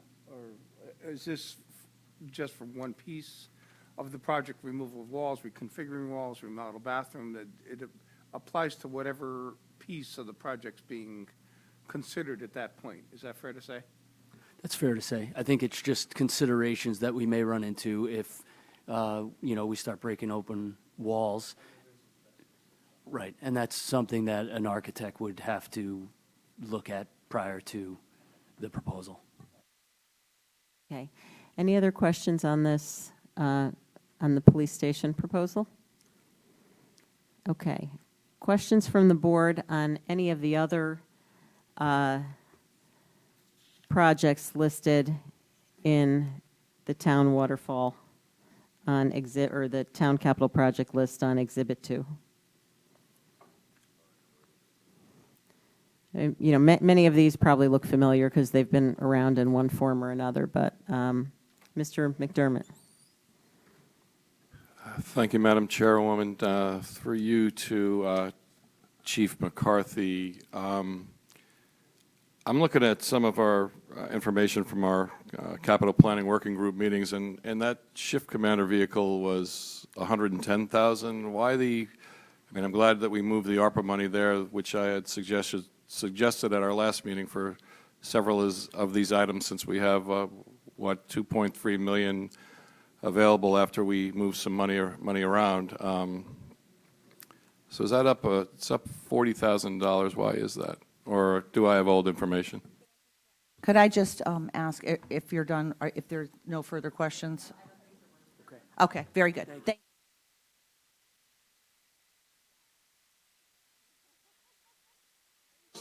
Sorry, Chief. Sorry, Chief Collar. Well, she said we were looking at the rest of the list, so. I should have thanked him first and said, "You're free to leave." Even though this is all fascinating, so, Sorry, so Chief, my question was, I'm looking at some of our original paperwork from our meetings, and it's on here as $110,000, and it's increased to $150,000. It's a $40,000 increase. So our figures from the beginning, when we proposed the project, was at $150,000, and I believe that's reflective in the 14 points. That number, I believe, was carried from a previous project, similar, but it was our intent, and our evaluation of the project and development of the project led us to expect a cost of $150,000. Yes, when we discovered in preparation for several of these meetings, I reached out to the finance department and identified that error. I'm not sure how it got into the packet incorrectly, but our 14 points justification did list it at 150. Yeah, I see it there. Thank you, Chief. And I can tell you that just in earlier conversations that we had with the fire department, that it was at 110,000, and so I think that number just lived on, and after they presented their 14 points, we hadn't updated it, so we made the update. So it's your fault, Jared. Guilty. Correct. Thank you. All right, thank you. Other questions on Exhibit 2? Mr. Walsh? Chief, in previous years, has the shift commander's vehicle just been an SUV? Has it been like a Suburban or something else? Yeah, so in previous years, it had been a large SUV, and we have migrated to a pickup truck with a cap on the back. Significant change in this project is we are building technology to support command post operations for both police and fire with the technology that we've built into the vehicle. Can I dovetail off that, Madam Chair? So, Chief, the current vehicle doesn't have those extras, is that fair? Is that That's right? correct. Oh. Yeah, we're going from what is currently in the back of the pickup truck is a pickup truck platform for the current command vehicle. Will be built into this as part of the standard equipment or optional equipment, but it's already built in. So the current vehicle has whiteboards to serve as command post support resources, and we will build in computer technology into the back of the vehicle in the new vehicle. How many shift command vehicles do we have in the town? So we have one primary vehicle, and when we purchase a new one, the retired vehicle serves as the frontline reserve. We operate that reserve when there is a working structure fire. We bring in another shift commander that staffs the backup. When there are storms, and we bring in a second shift commander to carry the workload, we put that reserve vehicle in as well. Okay, so when we buy this vehicle, the one that's currently in second place in reserve will be sold and the money will be returned back to the town, correct? So the way that we have managed our entire fleet, and you'll remember conversations about fire apparatus, they serve in frontline service for 12 and a half years, and then in active reserve for another 12 and a half. We get 25 years out of those vehicles. The way that we manage other vehicles like this one, we keep it in a reserve capacity, and when the third vehicle is replaced, or a third vehicle is purchased, so 3 iterations of command vehicles, we use that vehicle either in the training division or the maintenance division as a support vehicle because it has significant mileage on it, daily wear and tear. It runs 24 hours a day, but it has value to us and allows us to get rid of some of the older vehicles.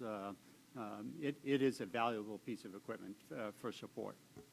Okay, but when that happens, then another vehicle you have in reserve will be sold, or to Merrill or Reddy or someone like that, who likes to buy those things.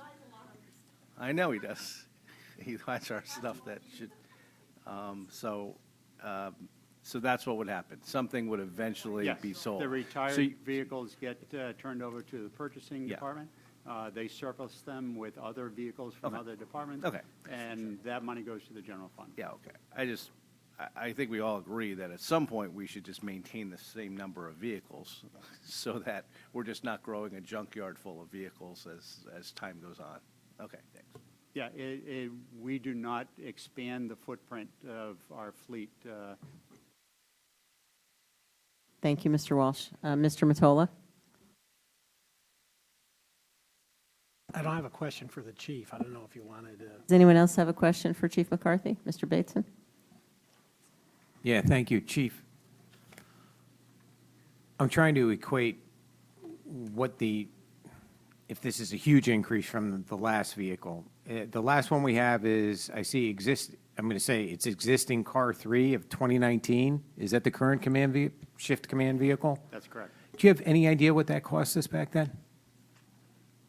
Just about $100,000.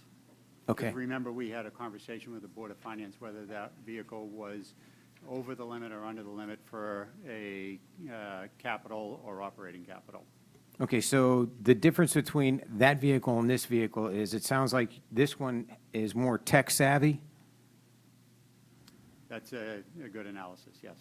Okay, and is that just the way your industry is going? Is this what you're seeing? So in other words, if I went to any fire department now, a shift command vehicle is $150,000, and they can communicate with everything.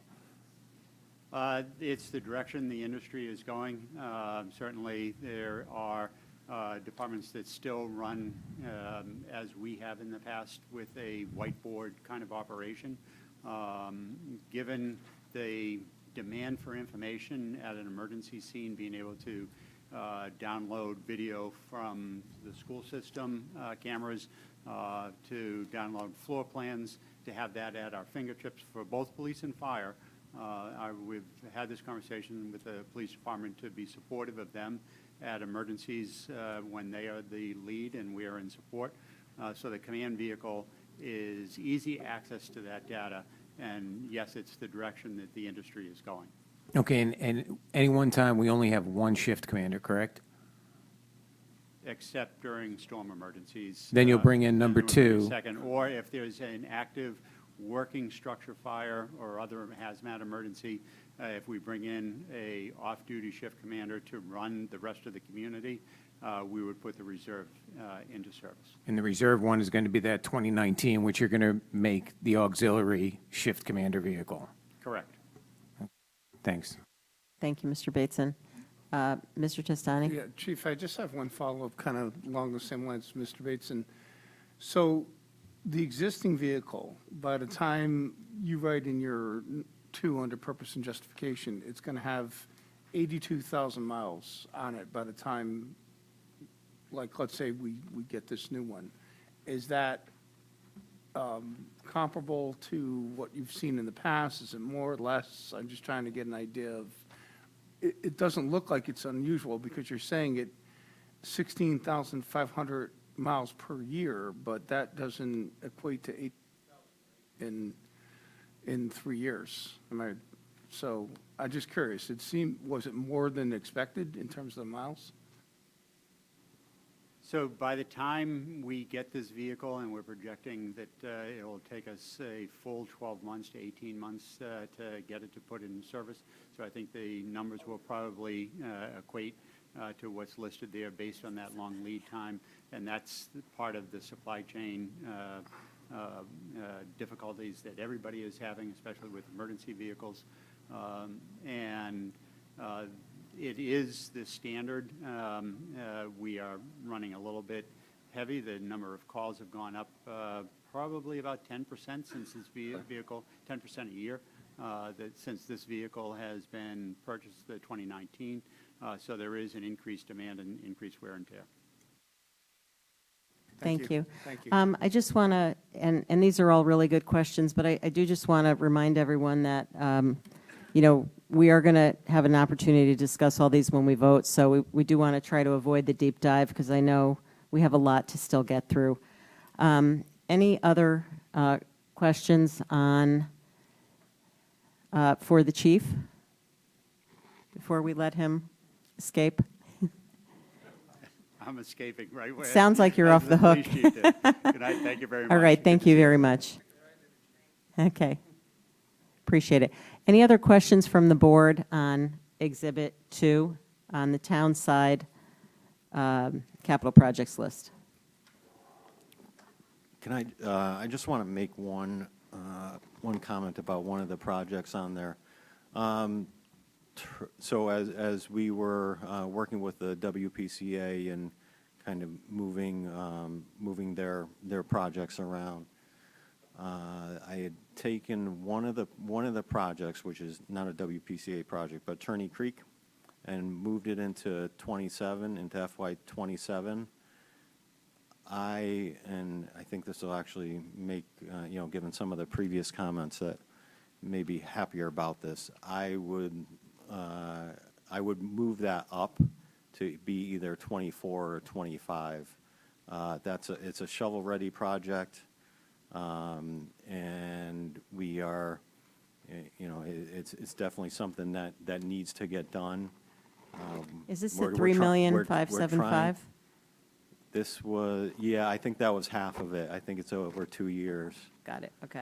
So I would move that up to either 24 or 25, depending on, if we could get a grant for it. We're trying really hard, working with MetroCog and others to try to get a grant for that. So I just wanted to point that out. Doesn't change the overall dollar amount of the plan, but it just kind of shifts from one year to another. And I think it's important for when we do go for a grant to show the funders that this is something that is important to us, is on early on our plan, and ready to go. So, I'm sorry, if you said that's half of it in fiscal '27, okay, so you would, which is, right. Yeah, so they would both get moved up. And Bill, is Bill here?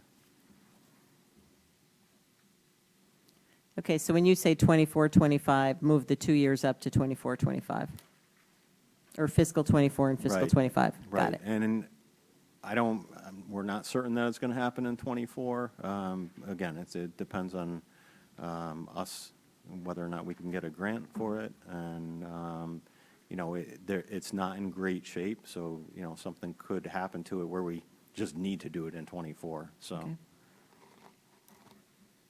All right, thank you. Questions from the board? Anything else on the town side? All right. Looks good. All right, so anyone signed on WebEx from the town side? You are free to, you're going to education now? Okay.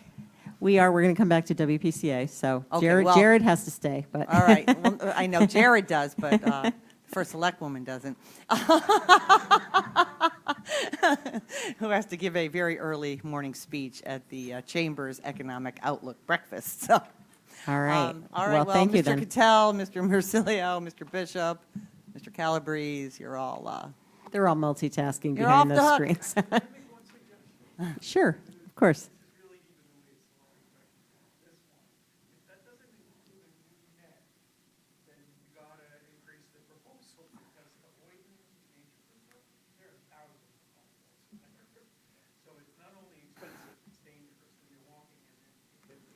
all right, Anthony, you just let the Health Commission know. Okay, thank you, though. Thank you. And of course, anytime you have any comments like that, anyone on the board, really, feel free. No, feel free to reach out to Okay. us. Thanks so much. Thank you very much. All right, thank you. All right, so, appreciate you guys being here. Jared will stay on ice, I guess.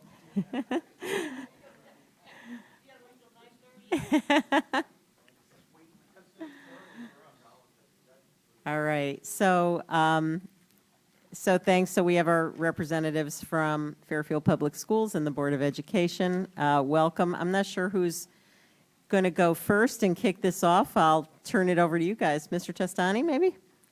All right. Thank you. Just Mike Testani, superintendent.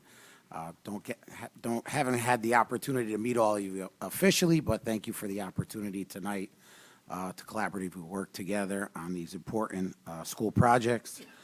With me tonight, we have Jen Jacobson, chairwoman of the Board of Education, Angeles Papa George, our director of facilities, whom I'm sure you all know, Jeff Peterson, Board of Ed member and chair of our finance committee, and Courtney Laborious, our chief financial officer. So again, thank you. The one thing I do want to just mention, I know it's sometimes a tedious process in order to get approvals. But just to be mindful that we do run on a very tight timeline in order to get projects completed over the summer months. Unlike the town, we don't have the luxury of closing school buildings and shutting down critical operations in order to get projects done. So we appreciate, as we move forward in the future, just to work collaboratively and keep that in mind, that we do have, as you know, shrinking summer months with programs that do operate, not only Board of Ed programs, but also town programs. So thank you. At that point, I will turn it over to Angeles to address any of the projects upcoming for the waterfall. Good evening, everyone. Just to go over quickly brief, the waterfall you have before you, as you all know, is a living document, and things always move and change on it, but we do our best to keep the numbers accurate and move them around as times require and projects become more important or less important. We always move things around. That said, per your request, you also have in front of you a cash flow chart broken out by year, so that it helps you better understand the cost of the projects by year as opposed to the total lump sum, which is in the waterfall chart. That said, the waterfall has basically been refigured a little bit to meet the requirements that were put on my department by the Board of Education to prioritize indoor air quality and air conditioning in the buildings. So we have before you the different phases for the air conditioning. We also prioritize the roofs and boiler systems. So what you see before you is kind of a broken down to meet the $12.5 million ask by the town to come underneath into priority projects based on the need for safety, security, indoor air quality. So that's what you see before you. One other thing I just wanted to mention quickly that we continue, as you can see on the waterfall and the breakdown, there's always the opportunity for grant funding or state reimbursement.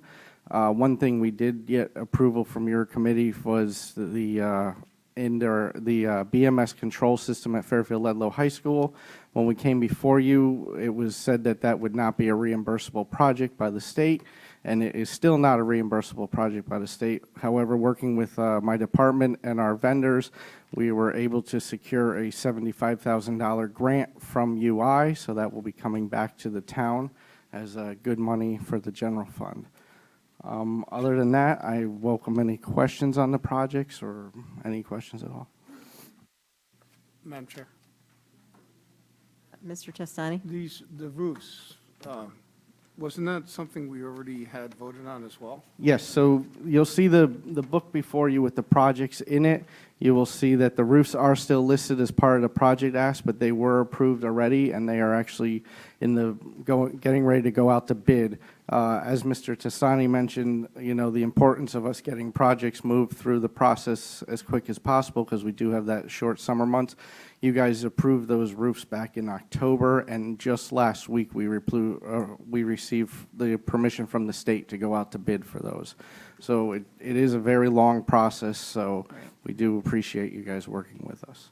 Right, so just to follow up on that, so the total cost should be reduced then, right? By the Riverfield Elementary School roof replacement, I think it was Roger Sherman, wasn't it that, I don't remember Holland Hill, or did we approve for that? I don't think we did, right? I think it was just, I believe it was Roger Sherman and Riverfield, if I'm not mistaken. Riverfield and Roger Sherman were approved. They're still in the total cost for this fiscal year because they were approved this year.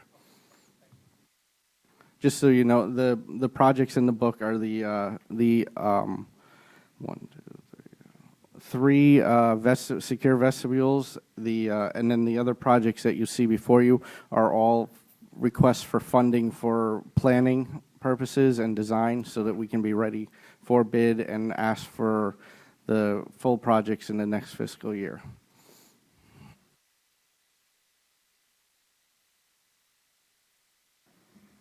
Mr. Bateson? Yeah, thank you, Madam Chair.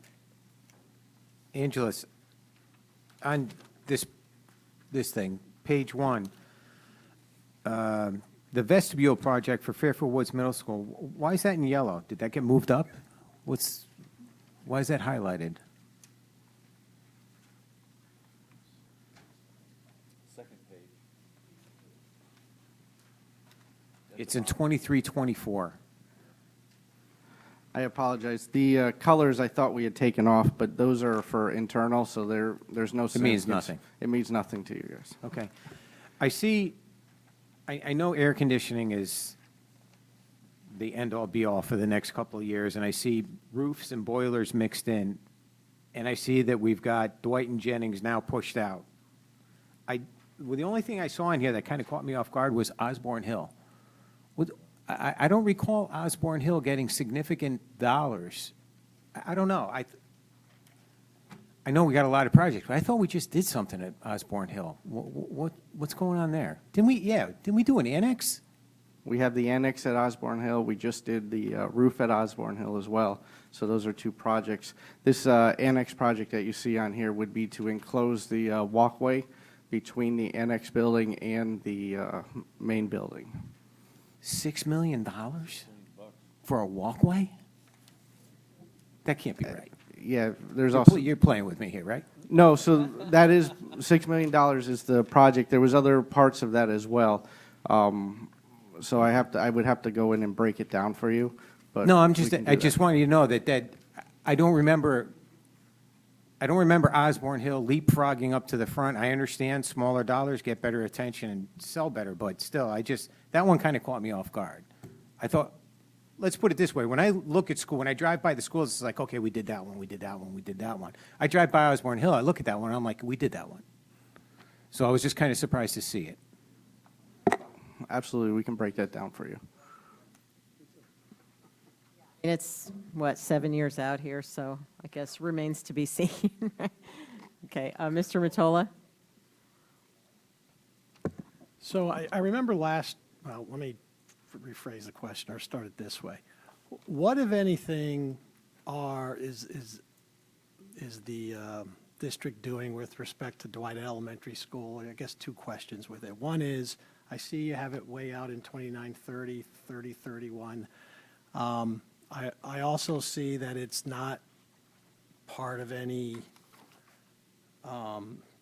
air conditioning project. And I remember, I think it was this past year, you received a ton of complaints that, especially at Dwight School, great difficulty with the heat up there. So two questions. What, if anything, has the board been able to do to address an AC issue at Dwight?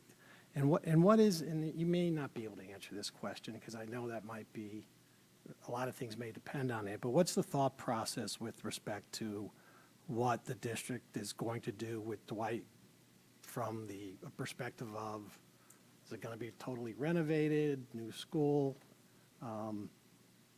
So if you can share with me and the board and everyone here what the intentions are with respect to that school, it'd be greatly appreciated. So the number on the waterfall is escalated out, so that's why it grew as the time went on. That would be we kind of split the difference of a cost of a new building versus renovating the existing building.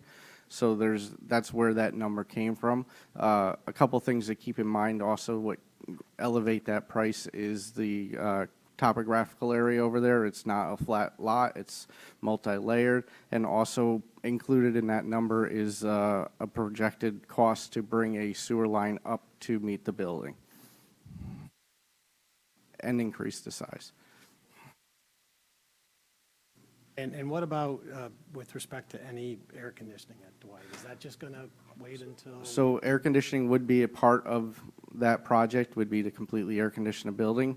We continue to meet with staff and students for any concerns with health or safety, and we do meet those demands as required. Thanks.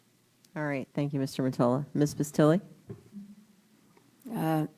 Thank you, Madam Chairwoman. Sharon Bastilli, RTM District 3.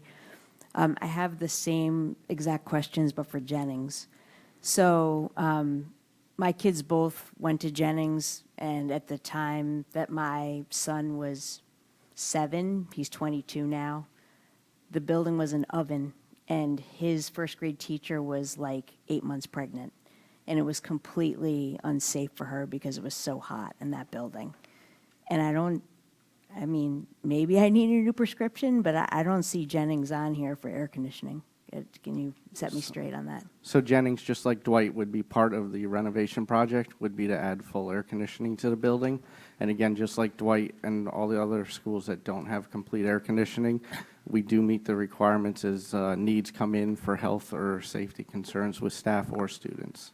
So 28, 29 at this point? So 5 years before any action is going to be taken? I mean, that's way too long for these students to be able to wait, because the summers are only getting hotter and they're going longer and they're starting sooner. So I think something has to be done for I safety. mean, we'd be more than happy to do it faster if you'd like. I mean, personally do. So if you recall, when the board decided to have these conversations about our air conditioning situation across many schools, we have 8, and if you look at Ward, they're not out until 2030 as well, so there are plenty that are going to be waiting, but the issue is in working with the working group and knowing that there are these limitations, and we do have things that we have to get done. There's not a lot of fun things on here, boilers and roofs that we need to make sure get done, and we have a limited capacity to get that done, so things have to be moved out to later times. Thanks. So I'm just wondering if we might consider funding some Band-Aids in non-capital, just to window units or something. They're too hot in those schools. I'll let Mr. Papageorge speak to that, but there's also electrical and things to consider on that, but I'll let him speak to that for you. Yes, so as I mentioned, we do, anytime there's a medical condition or concern, we do address that. We use split units, not window units, but similar. And we do have to keep in mind, though, that as we do require to build out the number of units in a building, we do have to look at the electrical draw. Makes sense. Thank you. Thank you. Mr. Walsh? Just following up, did I hear you guys say that Dwight may be expanded in size? Yes, so per the board's past practice, whenever we start looking at a building to get budgetary numbers on it, we do consider them to be a 504 building. That could change in the future. So but Dwight's going to be is your plan to have Dwight be a 504 school? No, that is not the plan. Dwight nor Jennings were ever slated, going back to the original 2010 waterfall, to get an addition. They were to get some space addition like Mill Hill did and some of our other schools for our small spaces needs, but not to get room additions like full classroom additions, just based on past practice and what had been requested prior to spec out things to a 504. But at this point, there has been no, and in our long-range facilities plan, neither Dwight or Jennings were slated to get an addition. Okay. And the projected. So the price that's on here, to be clear, is actually a 504. So if you took that down to the 378 that Dwight is now, it would be a reduction in the cost, obviously. Okay. And your board is going to be considering within 23 what to do about population of the school, correct? By September or October, correct? Yes, we have we just passed our charge to the consultant last week. That is with the consultant, depending on when they're able to come back to present maps. But yes, per our racial imbalance plan and the timelines that we've discussed as a board, the fall of 2023 is when we're slated to make some decisions on that. Okay, so I just want to be clear. When we are looking in today and in the future regarding Dwight School. And Jennings. Both schools are projected to go to 504 schools in these Well, numbers. the numbers. In the numbers. No, I don't And that's what, on the Jennings Board of as Finance, well. that's all we really look at. So Yeah. it's the number. I just want to make sure, looking forward, I'm getting a clear idea. They're both priced out to be 504 schools, and they're both at a midpoint between what you think a brand-new 504 school would be and what a rehab of the school to bring it to a 504 school would be. Is that correct? It's like the midpoint between there? So that is correct for Dwight. Jennings is a renovation like what we call a renovation like new, like we've done at Holland Hill, Mill Hill, Riverfield, those schools. So I'm just gonna follow up Does with Dwight the- just have to be updated? Is this just not, Is that the intent, that the renovation. number's going to be updated? So let me just Okay. back up. We did, during our discussions, when we were talking about our facilities and getting ready to do the charge of the consultant, we did ask for new numbers on those at the 378 size. So we actually have that already calculated. So I know we're focused on 5 years right now. right. This is like Yep. 10 years out. But at the end of the day, those numbers would change, obviously, to come down to a 378. Okay, I'm just trying to understand. I appreciate that, and I know it's 5 years. Right, these are placeholders, and we're But talking about the I just 5. wanted to understand the placeholders, because you guys set the parameters around what those placeholders was. I just want to understand them. Thank you. Mr. Matola? So wasn't, on the 504 issue, and now it's been a long time, but I thought that was kind of a directive from the Board of Finance, wasn't it? When you want to build a new school, just assume it's going to be a At least to spec it 504. out to the 504, Right. and then you make your decisions, obviously, on what you actually want to fund. Because we've done that, like from Mill Hill was supposed to be a 504, and then it didn't get funded at a 504. So, yes, it was originally, historically, in the past, a directive to do that. But obviously, that doesn't mean that that's what it would end up being. Exactly. Exactly. And obviously, I can't, maybe I'm wrong, but I can't imagine us needing a 504 school up at Dwight School. So, but that's, historically, that's what it came from this board many years ago. Maybe that needs to be looked at again. Maybe but revised. Yeah, yeah. So, little historical perspective. Thank you. Mr. Bateson? Yes, thank you. Angeles, quick thing, back to this spreadsheet. I see, facility-wise, Walter Fitzgerald, is that at Giant Steps now? That is correct. Now, we renovated that before we moved in. That was part of the whole bonding package, right? We did some alterations to the building to conform to what we would need. Okay, so on this capital planning thing, the only thing I see going out is Walter Fitzgerald air conditioning sometime in '29. When I look at the district, when I go to the other breakdown, I don't see anything else for Walter Fitzgerald. Do we separate that out?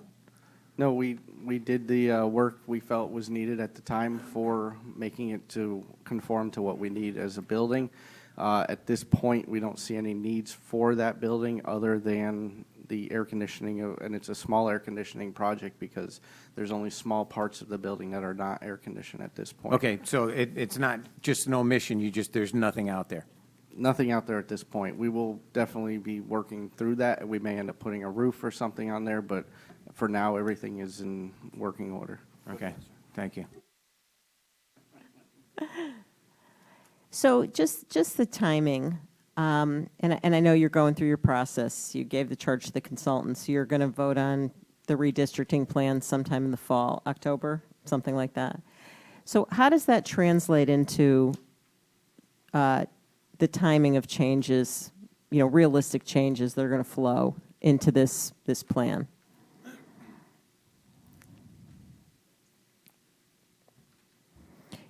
Yeah, I mean, because I know there's questions about ECC and all this other There's stuff. a lot on 28, 29 going on right now. Right.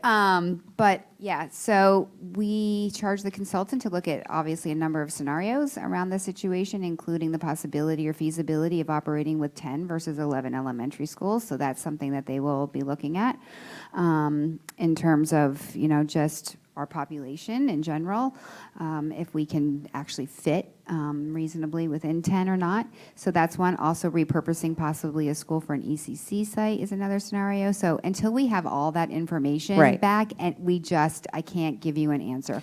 So So does that mean the fall? I mean, I'm not asking for the answer. I'm just asking for the timing. So typically, and we hope to get back to doing this process in September, right, when it's supposed to happen. So, and I know that that's important to you from your lead time that you need to kind of execute on all these projects. But if we were to come back in the normal time in September, even though you don't have the redistricting all packaged up and ready to vote on, at that point, would you know what that's going to mean from a facility perspective, or you're really not going to know until after all those decisions are made? Like, what's the timing of it flowing into this plan? So really, it's going to be up to the consultant. We have stressed that if there's any information that you can figure out quicker than something else, by all means, let us know that. So if you figure out in 2 months from now, or 4 weeks from now, or 8 weeks from now, or whenever, look, guys, there's no way you're going to fit in 10 buildings, we would like to know that as soon as possible. But again, can't speak for the board, don't know what everyone's going to do. We don't have the information yet. So we are honestly at, late fall of 2023. So probably will not have had any voting items by September, I wouldn't say. Unless something changes, but at this point, that's not in the plan. So, but we would hope to have information from the consultant, at least that could let us give some guidance to say, look, it's looking like we're not going to be able to close. So the fall, and fall-ish, sometime in the fall. Fall-ish. And I guess, I realize these numbers are out here as placeholders, and I know that you've, slotted these numbers in because you're trying to fit within, you've had to prioritize stuff. I'm just trying to understand, does that make sense? Can these buildings and facilities go this length of time? Or are there any other concerns, health, safety concerns? And just from the standpoint of, trying to look ahead and understanding the risk, because somebody mentioned, sometimes something's out there, but it happens in year 2 because it has to happen in year 2, right? Something happens, like a McKinley happened, So I'm just trying to get a sense of, are we really going to be able to wait this long? So yes, we believe we can wait that long. The buildings are structurally sound buildings, and we address any issues as they come in through maintenance and through operations. You'll see that, as you guys know, the $12.5 million was the cap that was placed for us to work to. We don't hit that cap in a few years. 2 reasons why for that was, A, we're trying to be good neighbors with the town and work with them for some projects that they had coming up that were larger.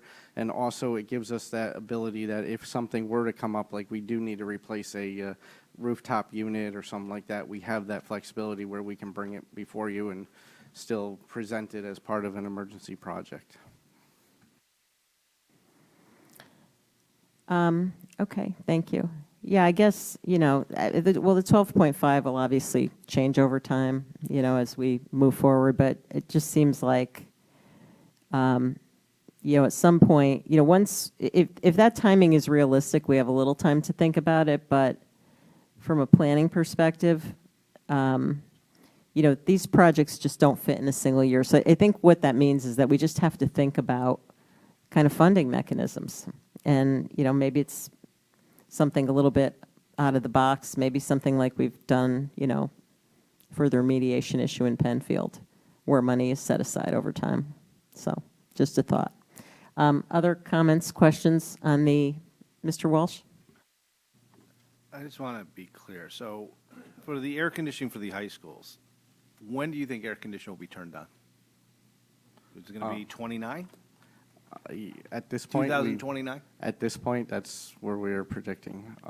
Just to give you an example, we just ordered a rooftop chiller for Tomlinson Middle School, which we were just given the delivery date today of 53 weeks for a package unit directly from the manufacturer. Okay. And then for Fairfield Ward, it's 2032?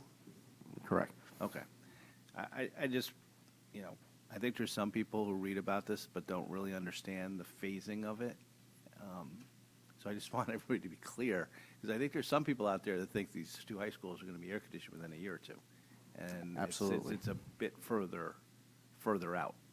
Absolutely. Okay. We get called in my office all the time about that. Yeah, so there's a lot of children in the school system who are definitely not in high school. And they will be a long time gone, and they will unfortunately not be able to experience. Correct. My boys will be graduating before the air conditioning is turned on. All right. Thank you.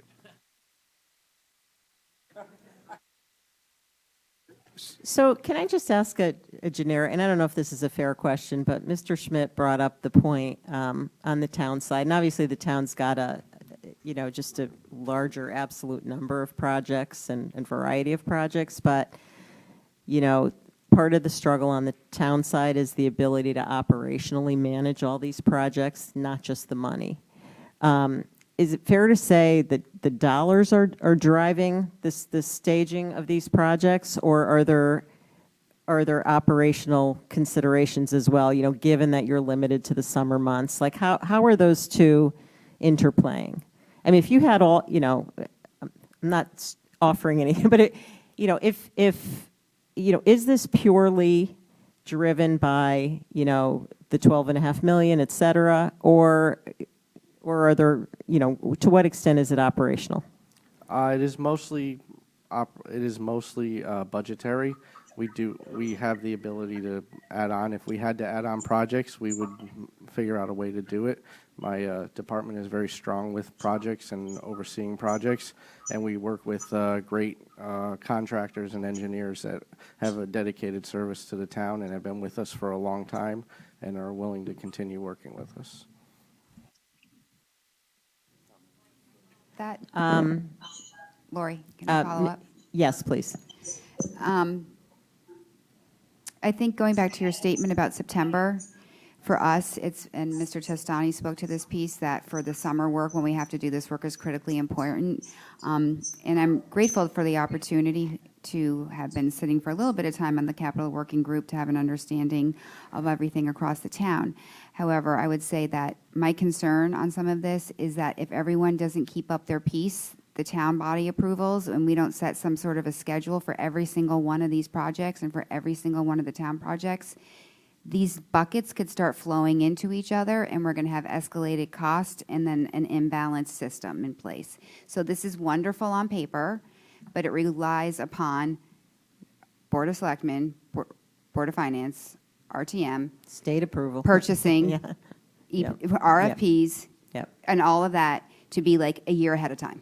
We need to get back to a September process. But also, it's not only that, but also just getting Really on the important. agendas and right. So, I mean, I love this. It's great. It's a wonderful thing. But if we can't operationalize it as a unit collectively and together and be really open to having special meetings or whatever it takes, because every day that goes by that we need to wait to do these approvals is a day longer for completion date and $1 more expensive. So that's just my advocacy in this process, is that this is great. We can plan all we want and talk all we want, but we need some, like, Right.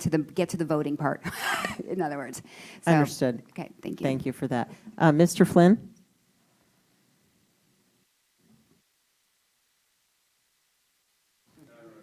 You're muted. We need God in the room. Come on, come. Thanks. Sorry. Thank you, Madam Chairwoman. One other thing to consider with these items is a number of years ago, we did a ton of roof projects at any one time. I think it was probably in the late 90s or whatever. The problem with that, and we're gonna run into the same thing with the air conditioning, if you try to cluster it all together, is these things don't last forever. And when you go to replace them, you're gonna have another bubble come through with having to replace many of the units within 1-2 years of each other. So another reason to have a cycle of putting this in is because on a go forward maintenance and replacement plan, you kind of smooth that financial effect of that. And that's something we learned from tough experience before with the roofs. Yeah, thank you for that, Mr. Flynn. Other comments, questions? Come on, somebody ask about a boiler. Come on, man, it's good stuff. No boiler questions?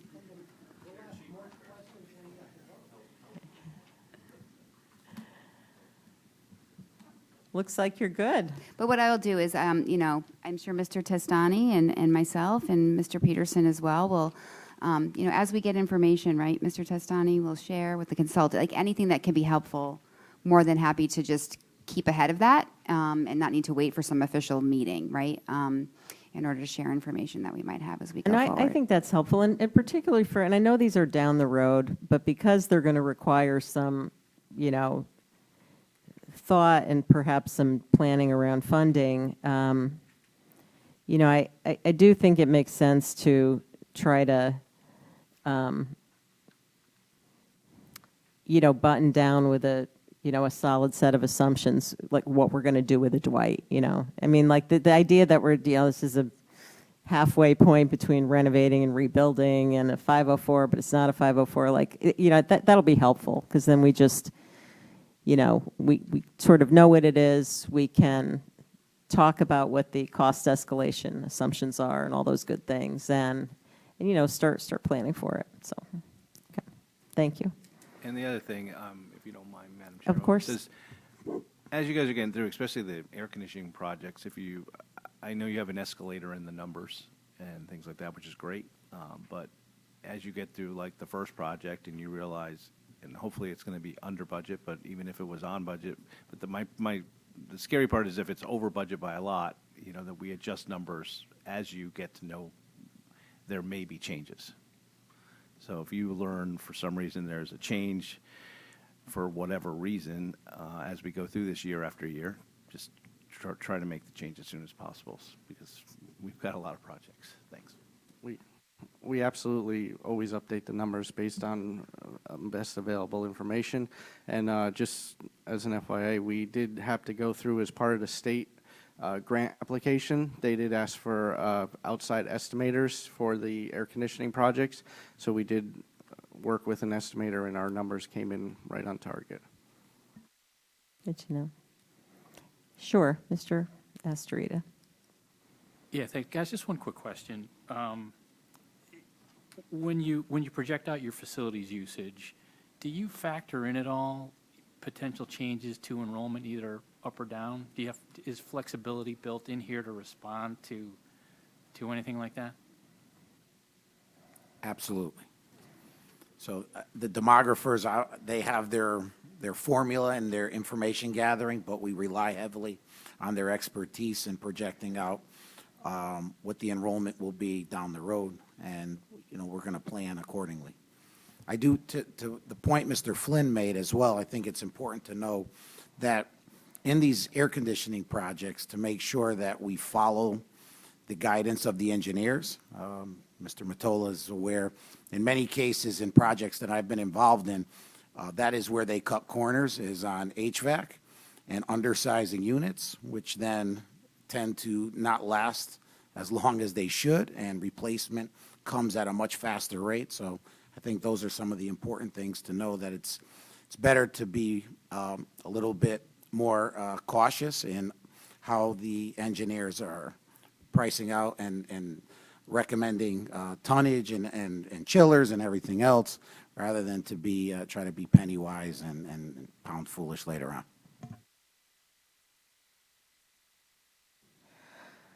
Thank you. It's 10 o'clock, and all right. No, thank you for being here. Appreciate it. I guess we'll see you soon for the operating budget. Fun times. And also for these projects. Oh, well, yes, true. Which comes first?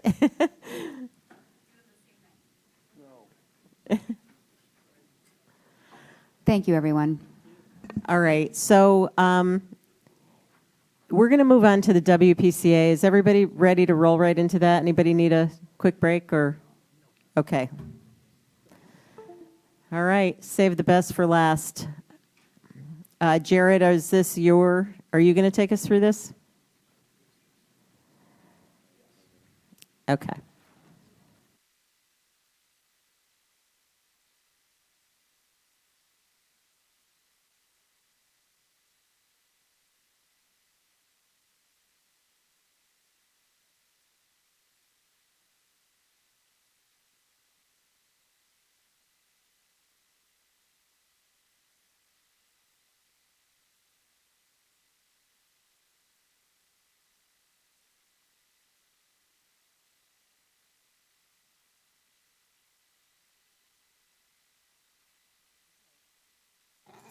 What?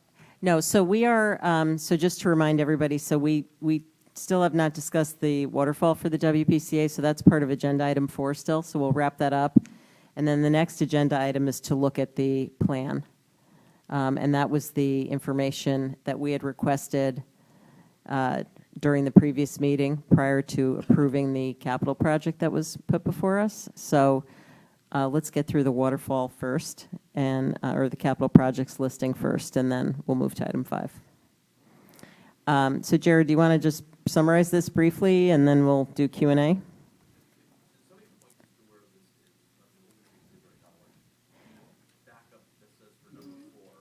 Exhibit 5.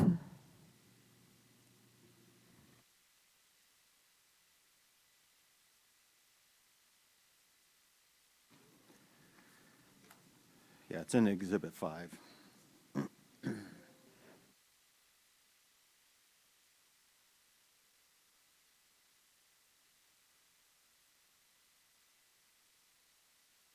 All right. So, It is in my printed materials as well. So if you have this document that was, I mean, you can look at it online, but it's in the printed document as well. Okay, so the heading for anyone following, WPCA anticipated cost of projects, schedule of cash flow. All right, Mr. Schmidt. all right. If you remember that pie chart that I told you to kind of keep in the back of your minds, that slice for the WPCA over the past 10 or 15 years has been, next to nothing. And so, in my mind, that's why we're here today and why this has popped as such a big issue, because there hasn't been the investment that maybe there should have been. And so we're, I think, to a certain extent, playing catch-up now. And so we're starting to see some big numbers in order to do that with the aging infrastructure there. And, when, probably not tonight, but when you guys get into talking about the details of some of these projects, pump stations and some of the infrastructure is, 60, 70, 80 years old, and just needs to be replaced. With that said, one of the differences between what you saw in the, and I'm going to use this as the example because it's one that you saw recently, was the East Trunk Wetlands project that came before you and was rejected. So after talking with the WPCA, and this will I think will be a good lead into the financial conversation. So after talking to them, so what we had originally included in that project was using some of the WPCA cash of their fund balance to pay for some of that project. And the amount that we had assumed was $3.5 million of their fund balance.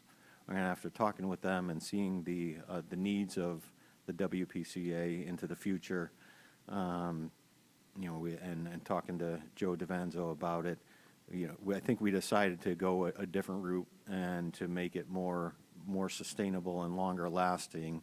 When I say it, I mean the fund balance, that we would use the fund balance when it comes to big projects like this to fund the debt service on it, and not to take big chunks of cash and fund a large portion of the project.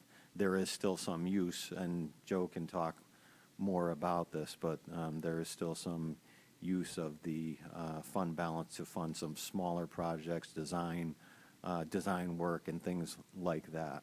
But as far as we want to be consistent with the policy and past practice and the typical uses of that money. And so when we do come back to you for approval on that project, the financing of the East Trunk Wetlands project will be slightly different in that sense, where the bulk of it, with the exception.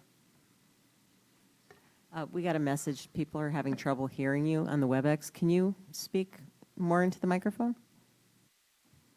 Is that better? Okay. You want me to repeat everything I just? No. Okay. So, yeah. So the plan would be to use it for debt service in some of those other smaller projects. Hey, Jared? Madam Chairwoman, may I ask a question? Yes, go ahead. Thank you. Jared, is the proposal that the WPCA is coming up with a policy for how they want to use their fund balance, and that going forward, you're going to come to these bodies with a different funding way for some of these smaller projects? Is that kind of what I'm hearing? Because it was hard to hear. You did break up. So the assumption here and what's in the plan is that we would continue to use the fund balance the way that it has been used in the past for smaller project design, I&I, and to leave, and that some of it would be used to fund the debt service, but not to use large chunks of it and use that cash to fund a large project like the East Trunk Wetlands project. And Which is Joe- what you Joe, just do- did, is it not, for some of it? Right, and I guess you couldn't hear me, but yeah, so I said when we come back with that request for East Trunk Wetlands, you're not going to see that large chunk of the cash being used. It's going to be bonded, with the exception of the grant amount, which was $750,000, would be bonded, and the debt service would be paid for by the fund balance of the WPCA. And Joe, do you want to talk about some other uses? Yeah. See, in my mind, this represents a perfect opportunity for the WPCA Commission to start discussions, more fulsome discussions with the Board of Finance as to what both bodies are comfortable with that fund balance being used for, and leads to piggyback on what Mr. Bateson said, that discussion with moving forward on how some of these larger projects should be funded. So I wouldn't miss that opportunity, because at the end of the day, given how much debt has to be controlled by the town, I think those discussions should be forthwith, as it might be, with the Board of Finance. And I think that should be a joint decision as to how that fund should be operated for these capital projects, how that fund should be maintained, and then how they're going to work in concert in order to pay off the debt requirements for some of these large capital projects that are confronting us in the next 10 years. And Tom, as one member of the commission, we welcome that approach. Let me just say, we have been consistent in the past. As Jared mentioned, he left out, we also use the fund for emergency spending when it's not included in the operating budget. So we use it for design, small projects that lead into bigger projects, and we use it for emergency purposes and some small item purchases that can be justified by the department. But yet, I think that's, yeah. and that is our policy. Now, just let me answer one more thing, Tom, and then I'll let you go back.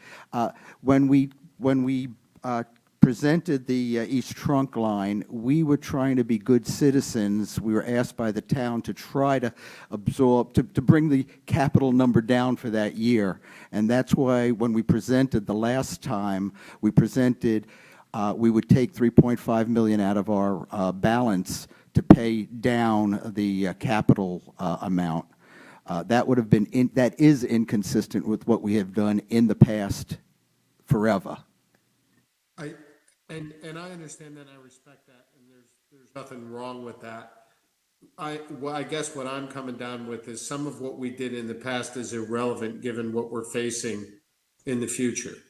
It's kind of a new era relative to what we need to invest over the next decade or so in these facilities.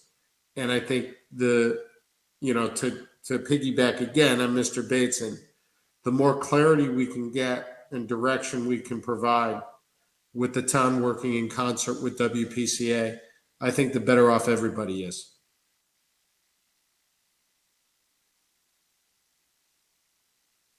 Yeah, thank you, Mr. Flynn. I couldn't agree more. I think tonight was a good starting point, but as you look at the numbers, I think And we'll talk more about this when we get into item 5 in the plan, but I think it's important to have the discussions, to look at how these decisions, project them forward and understand how they're going to affect the operating budget and the WPCA budget. I do think they need to be looked at separately. I think, a policy, if you will, is probably a good idea. So I could not agree more. And we welcome those discussions as well. Mr. DeWitt? In the bonding limit of the town, right? And Yes. how much, right?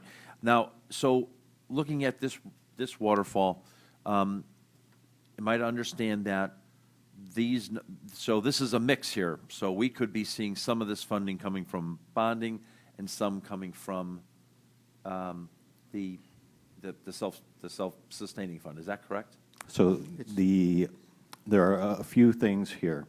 For the most part, this would be bonding money.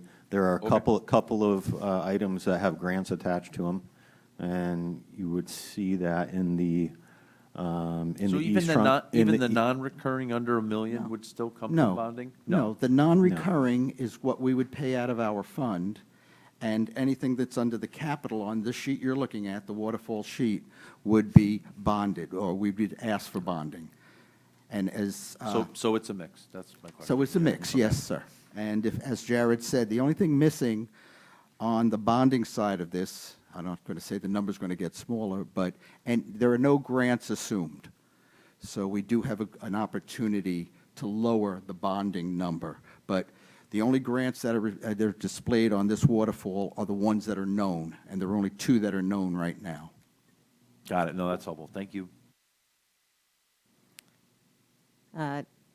Other comments? I'll just to kind of round off this and the structure of these sheets, and it's similar, follows the same convention as the town, where we did the 5-year plan, slotted projects in each of those years, and then for the 10-year we aggregated projects between years 6 through 10 into one and didn't slot them into specific years. It's the same thing we did with the town. For these, this concern was brought up earlier and has been brought up a number of times in these conversations, having to do with inflation and what things are gonna cost in the future.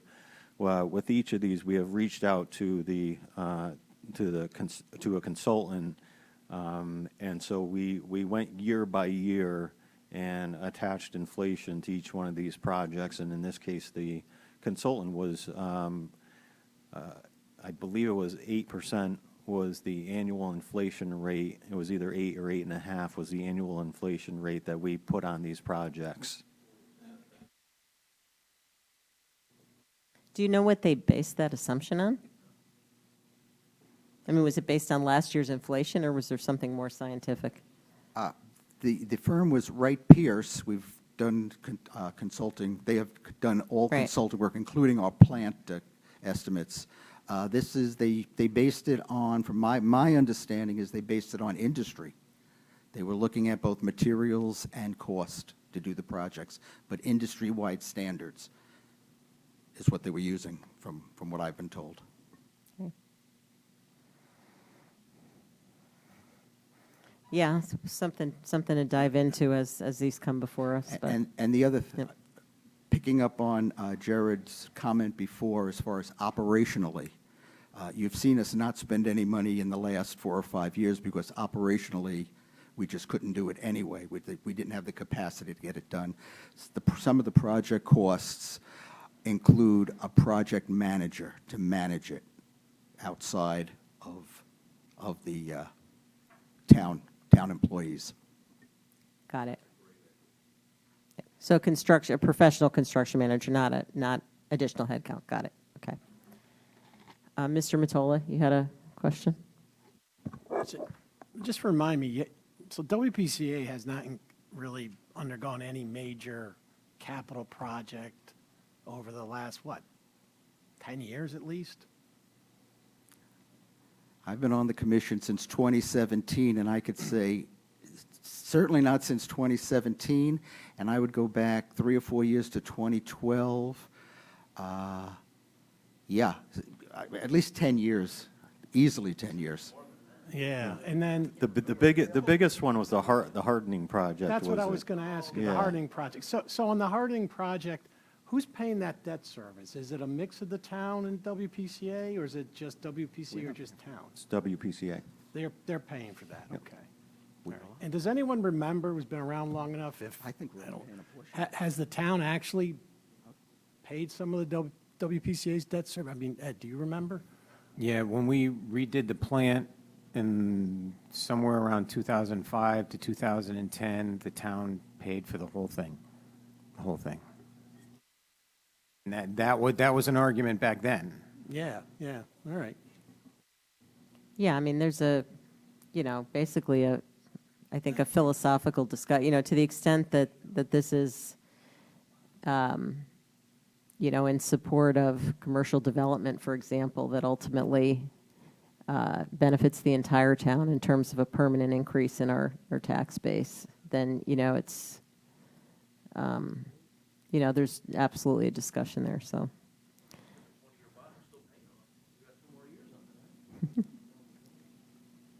I mean, most of the schools drain into the sewer system except for Dwight, which is coming up. And I'm sorry, can you just, the clean water bonds, and I apologize if everyone else already knows this, but what is the criteria? And how does that factor into, what types of projects do we have on this list that would or would not be eligible? Bill Hurley stepped right up to that one.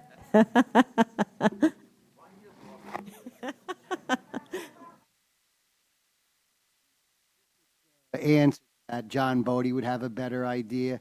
But just coincidentally, today we met with, via a virtual meeting with DEEP, and they said that some of our, say, pump stations could be eligible for clean water funding, but there were some exceptions, and one of them would be that you'd have to meet all the zoning, you'd have to raise the buildings completely out of the floodplain.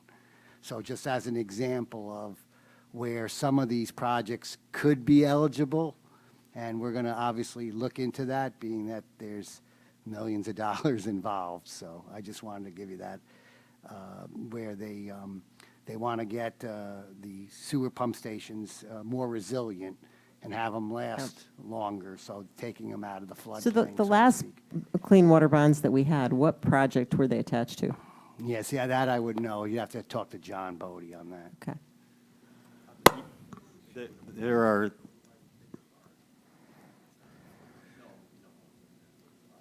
So we'd have to pump it up to the new pump?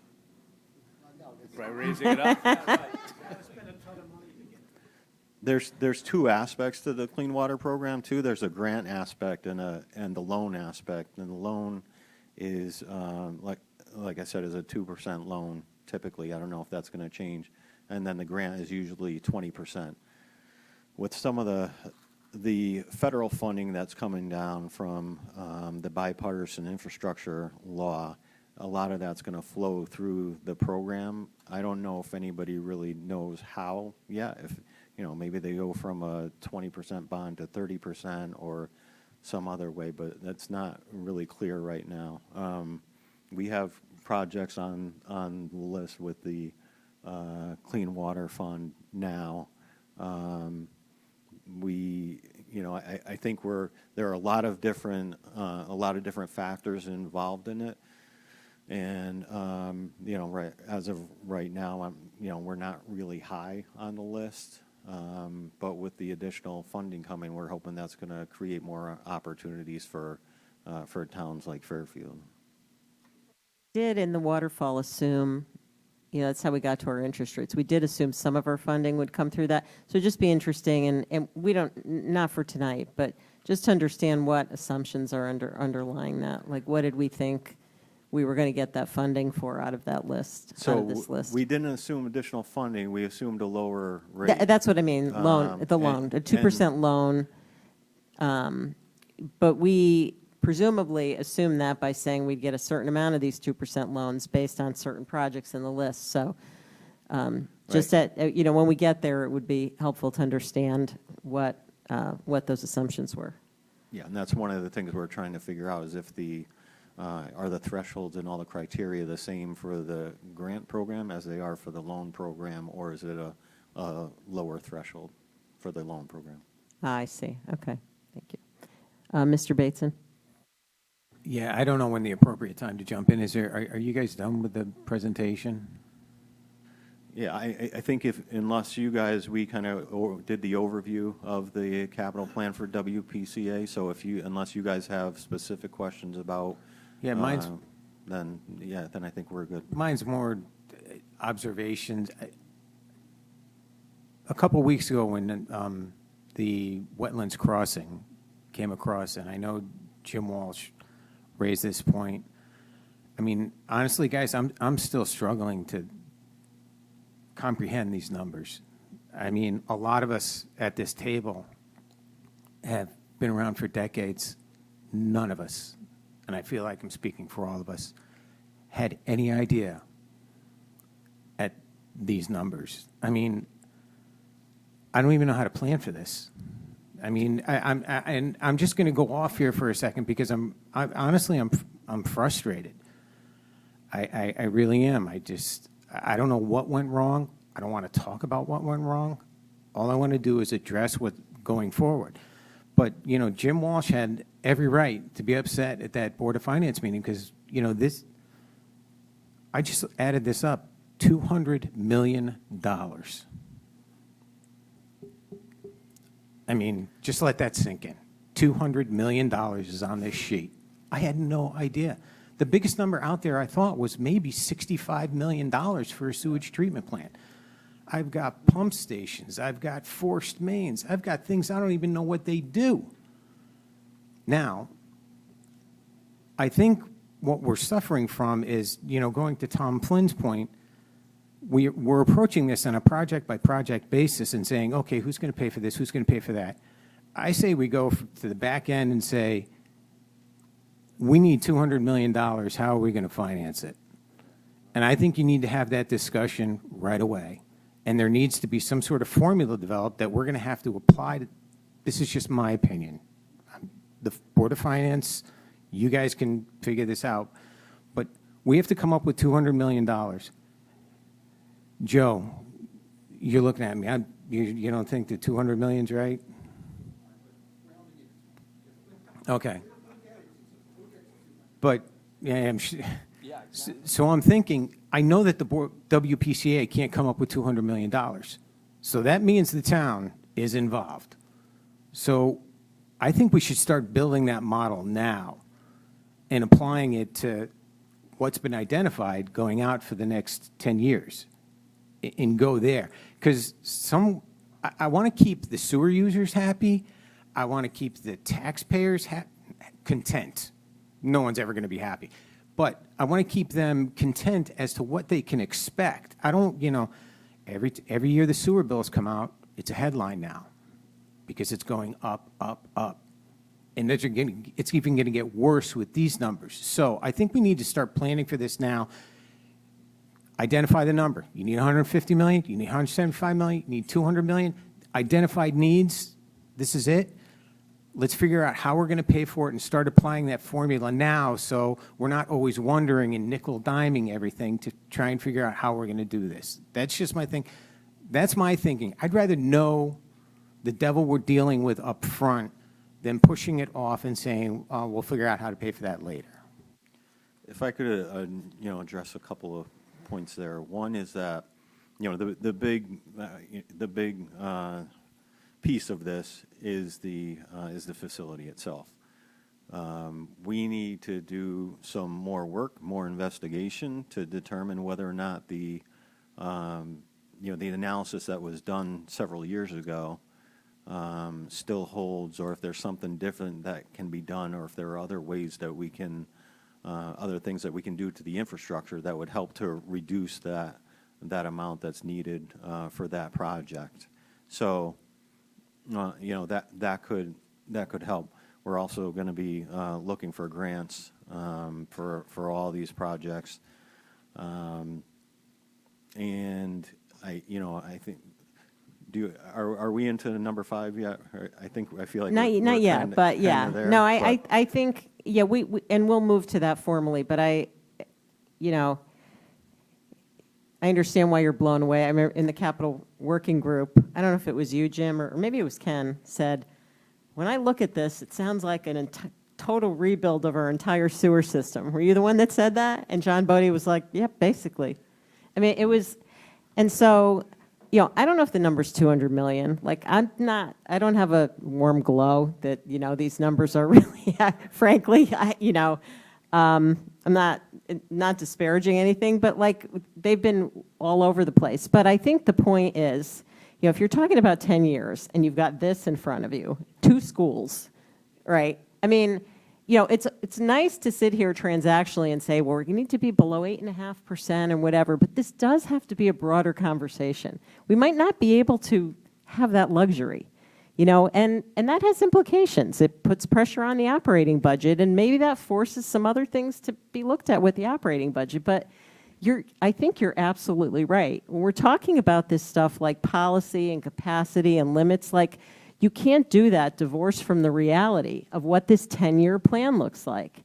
And I think we've just been, looking at it in this granular way and not stepping back. So I could not agree more. Mr. DeWitt? This is our first step in doing that. No, and I just, again, if I could, not meant to that. None of that was. I think this is a great first step, and even the fact that we have the numbers, we have the WPCA budget. You and I have had this discussion, was not helpful. Like, at least now we've got something where revenues are projected out. I don't know if they're right or wrong. We can talk about them.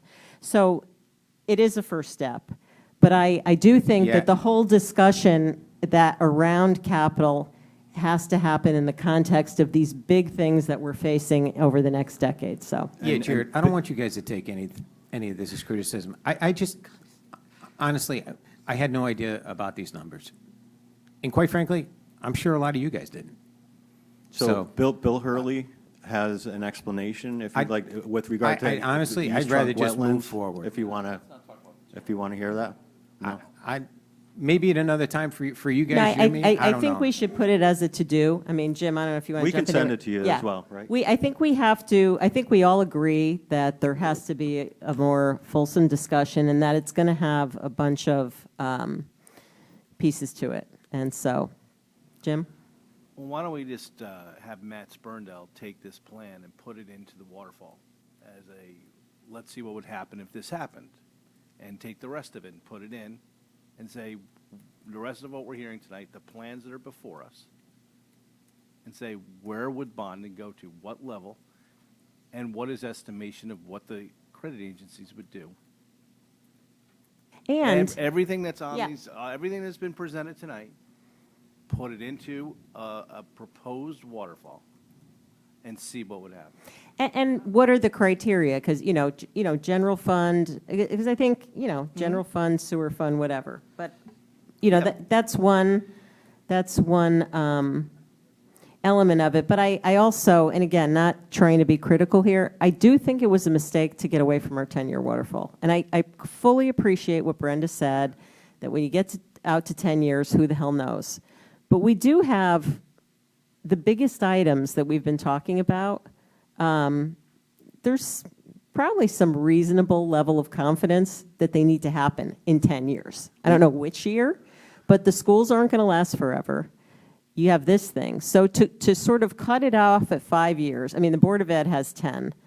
In order to do what you just asked, we need a 10-year waterfall. Like, the 5 years is not, To be clear, there's 10 years worth of bonding in here that we've, like I said, right, before, but it's not. We haven't looked at a 10-year list of what's driving the bonding. We have things slotted in each of the first 5 years, and then years 6 through 10. Like I said, we aggregated things, but there is, and going back to that very first page that we looked at, that when we were talking about capacity, there's $35 million a year in bonding for years 6 through 10. So there is, to a certain extent, that is factored in there. Right, but I just don't know what that, again, looking, just because you've got these sewer projects and you've got schools to deal with, it doesn't mean everything else comes to a grinding halt, right? So other stuff's going to happen too. So I just, not something for today or tomorrow, but in my mind, to get to what's being discussed here, I don't, I think the 10-year plan's a necessity. And maybe to your point, maybe there's some, here's the big things we know about, and then there's just some chunk, like, we know every year there's going to be, 5 or 10 million of stuff, and that gets added in. But those numbers, as they get bigger in the out years, sound like they're going to come to more than the 35 million that you've got in the plan. But anyway, Mr. DeWitt. Thank you, Madam Chair. I want to emphasize what Mr. Basin said, because we're here tonight, capital planning workshop, right? And if we don't take the data we are given tonight and do something with it and work with it, then we might just throw this paper away, right? Because that's the whole reason we started this however many years ago. Mr. Flynn probably knows how many years ago we started this, right? And why we thought 10 years was the right way to do it. If you want to make the first 5 years the focus, I get it, and the second 5 years is fuzzy, I totally get it. I think that's the way it was anyway. But if this one aspect that Mr. Bates had brought up doesn't lead you to figure out why you need a capital planning workshop, and by the way, why you need it in September, just as an FYI, then I don't know what does. I mean, this was a good meeting, right? And it's, again, this one thing highlights. You've got a plan. When you got $20 million coming at us, or whatever the number, what did you say it was? 200 million? 200 million. I don't care if it's $100 million. I mean, half of that, a quarter of that, you've got to be able to think about it in longer terms. So, thank you. Yes, Mr. Astorita. Yeah, thanks, Madam Chairwoman. Yeah, I want to agree with what I've just heard. And Ed, you were absolutely right. I don't have the history. I've only been involved for a little over a year. And when I saw these numbers, I mean, I was staggered. I'm like, this stuff just does not make sense to me as a common sense person. And I think having a 10-year plan, you have to have that, because even in the outer years, as Chris said, the math starts to get a little bit fuzzy. It does give you an idea to look ahead and see, okay, what's coming down the pike. Because I just did some quick math in my head here, and I've got, when you factor in Board of Education, some of these other projects which aren't on any list yet, I got about $350 million due within the next 10 years. And those are staggering sums that I'm guessing that this town has never had to deal with before. So a plan does need to be put in place to how we think we're going to get there, even though sitting here in year one, it might not be, staring us in the face, but the train is coming down the tracks, and the train is going to arrive sooner rather than later. So that's kind of my 2 cents on what we need to do here. Thank you. Mr. Stark? I just have some questions. These trunk lines, I think you said that they tend to be about 60 or 70 years old. Is that right? And what are they made out of, typically? Not iron? Oh, okay. And what's the useful life, typically? 50 to 75 years. Right. And when was the housing stock, most of the housing stock in Fairfield built? Being realistic, we all picked a very unfortunate time to be involved in public service.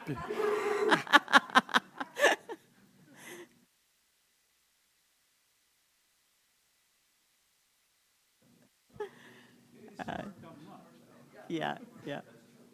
Mr. DeVanzo. Madam Chair, I would just like to acknowledge Ed, and absolutely right with the 10 plan and the detail. And at any point, I'd be willing, I would love to share with the Board of Finance where the rates would go. I'm out 10 years with all the numbers on here. Now, granted, there are projects out there, we don't know what they're going to be after year 5. We just don't know what they are yet. I'm sure there's going to be a pipe, a trunk line somewhere that's going to be replaced, or pipes or whatever. But it will show directionally what the WPCA can handle from a resource point of view, where our ratepayers will be paying, what they would be paying. I only have 12,800 ratepayers in town. I have 745 commercial users in town. So I've gone through all the scenarios as to where to get money. Yes, we could raise permits, but that's, I can go from $100 to $200. I mean, big deal. I compare right now where these rates are against our neighboring towns. I can share all that information. I am out 10 years, believe me. There's a problem. I'm in the red after year 6. With our fund and with our rate increases that I think are reasonable, that the ratepayers can handle, I can cover till 2027, 28. And if I get some grants, maybe even get to 29. But Mr. Bateson is absolutely correct. I can't get to 33 on my own.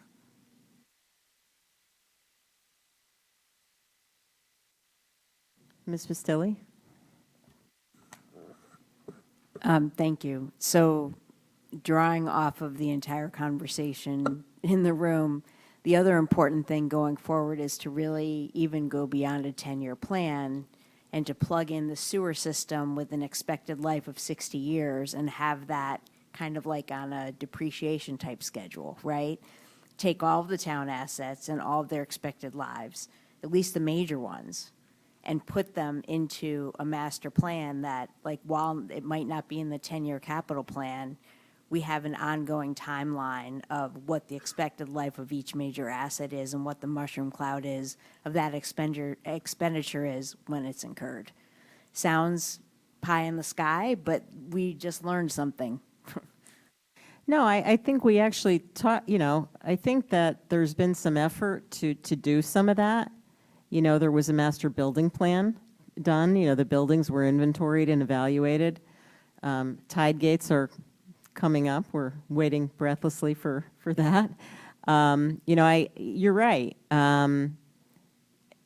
We don't have anything like that. But I think, we probably have to crawl before we walk here on some of these, because there are some things, like when we heard the discussion about tide gates with Tim Bishop, it was like, yeah, they got to be inventoried. No idea what condition they're in. I mean, it was like a study had to be done. So I think some of the urgent pieces have to be put together. But yeah, there's going to be a lot of things. Well, and just making sure we include all the major sources of infrastructure. Right.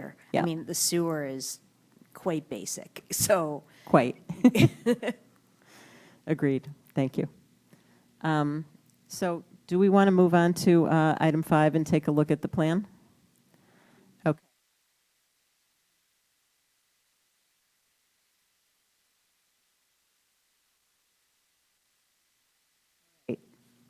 So we'll move on to, item 5 is review of financial plan and use of fund balance for WPCA. Motion to hear this, Mr. DeWitt, seconded by Mr. Curley. Yeah, there's one page, I think if everybody there's some supplemental backup that came. So you've got that budget, and then you've got the historical breakout of the revenue sources. Who's going to talk through that? Frank, thank you. Just before I go through it, do you want me to go through the whole sheet? Would you just like me to go through, start at the revenue? Yeah, I think what might be helpful is, what I found interesting, I don't know about anybody else, but I think the breakout of the historical revenue sources, just understanding them, that's something I had not seen before. And then I think in terms of the budget, if you will, going forward, maybe just hit on some of the major assumptions, like what sorts of rate increases do you have in there? What else are we assuming, like a certain steady increase in operating expenses? So just kind of tell us how you developed it. Sure. So if we go to the revenue first, basically I have it broken out into two main categories, which would be the sewer user fees, which are all those ratepayer fees, and then this other category, which is composed of all these other ancillary fees that are shown before it. And as you can see, the majority of the revenue is current sewer user fees. From this in FY 2024, the assumption in this, and it's just an assumption, but the assumption in this is a more aggressive rate increase at the beginning, so 10 to 13%, but then lower increases in the out years. But like I said, it's an assumption. So if there was feedback, or if we kind of huddle back and go back, you could also start off with a lower rate increase in the first year and higher rate increases in the out years. I think my understanding is that the WPCA infiltration and inflow, and Joe can clarify on this, this is part of the other revenue, but it's a bigger piece of the part of the other revenue. In 2024, we have $413,000 budgeted. That is, I believe, the connection. Those are the connection fees, right, for the infiltration and inflow.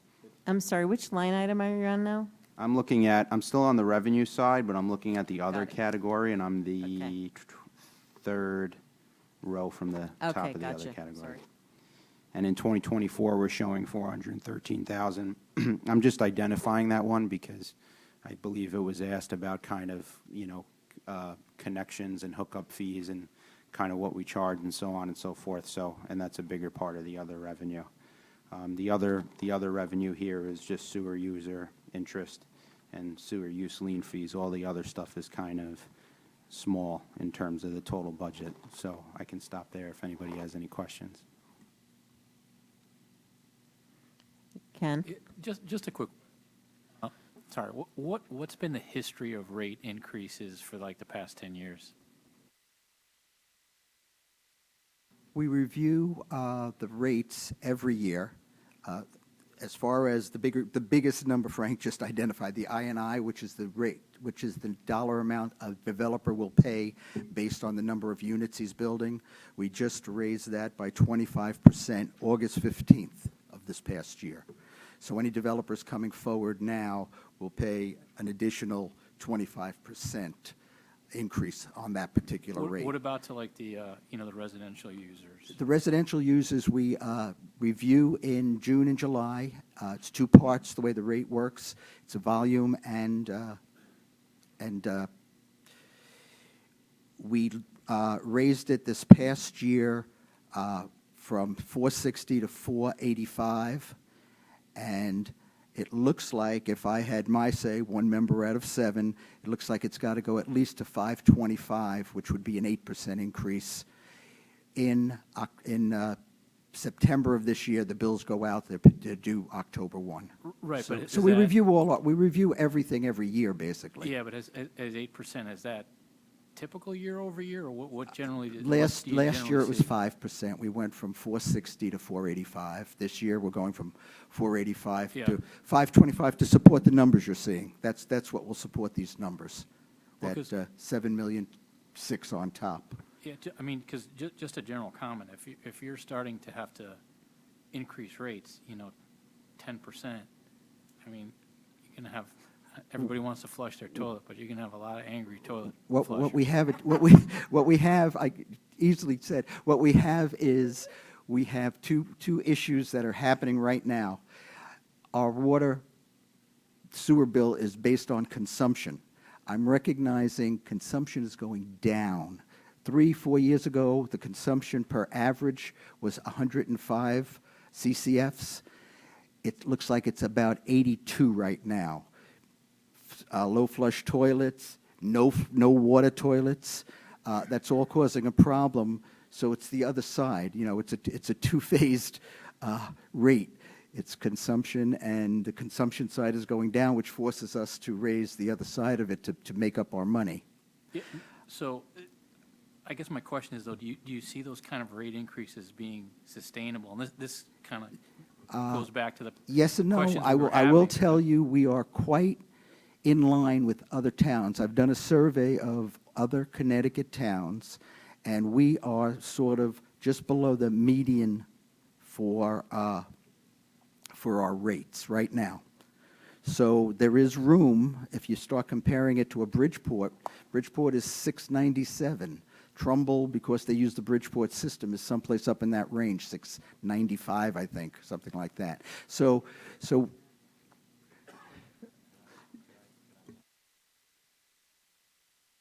Yeah, just to add on to what Joe is saying, you know, like I said, the assumption here is a more aggressive increase in the first year. But in the out years, 2025, 26, 27, there's only a 3% increase there. You know, this is also a point in time. We haven't went through the operating budget process for the WPCA. Fortunately, that's going to be happening soon. You know, that would also have an impact on the kind of assumption here. So it's just an assumption. Joe and I, you know, kind of started working together recently, so it can be refined. And, you know, I wouldn't say that, I wouldn't make a headline after this meeting that WPCA will increase its rates by 10%. This is kind of, like I said, just a model. Yeah, no, understood. So what's your average if you look at through 28 here? So then if you average it out, what's the average annual increase? I could do the rough math for you and get back to you. Rough works. Oh, Joe has.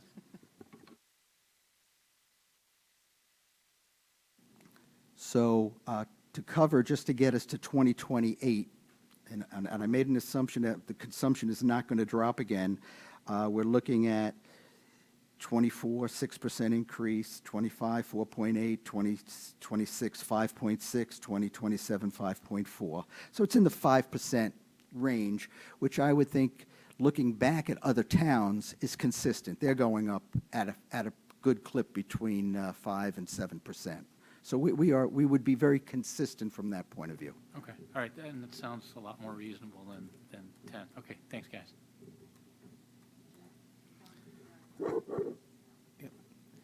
Joe, there are the other increases that you just talked about going up in the other towns. Are they in the same situation for us, where they didn't touch their sewer assets for 75 years? And that's a mixed answer. Some, yes. For example, Derby, not Danbury, Derby, put a new plant in, $31.5 million in 2014. I think that's where we missed that's where our plant was supposed to be put in place. And that was the number, that was basically our number back then. So by moving it out so far, it's moved to $200 million, according to that gentleman at the end of the table. Okay, so are the numbers you're talking about, the increases that we need, does that take into account WPCA paying for all debt service on the $200 million worth of debt coming up? Not $200 million, but yes, paying for all debt service. That's on the sheet you're looking at. Yes. How much debt service? If it's not $200 million, what is it? The numbers you presented in your waterfall? It's the waterfall. Yeah, okay. Yeah. Okay. The waterfall goes out 5 years. I can make it work in 5 years using my fund and using these increases and hopefully grants to cover some of it. I'll break even basically at 2028. Okay. The plant is beyond that. That $100 million, yeah, that $120 million is beyond that. That elephant that's out there? That elephant is not in the room right now.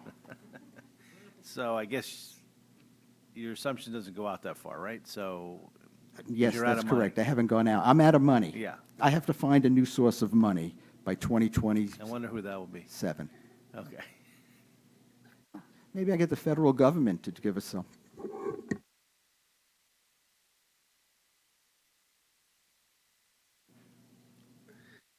Do it for another 60,000 towns, they'll pay for the sewer system too, right?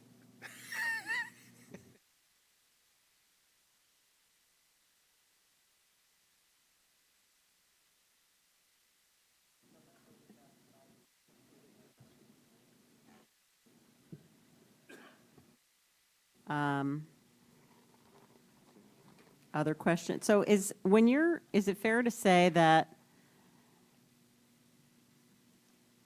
when we get the budget, it's going to look like this?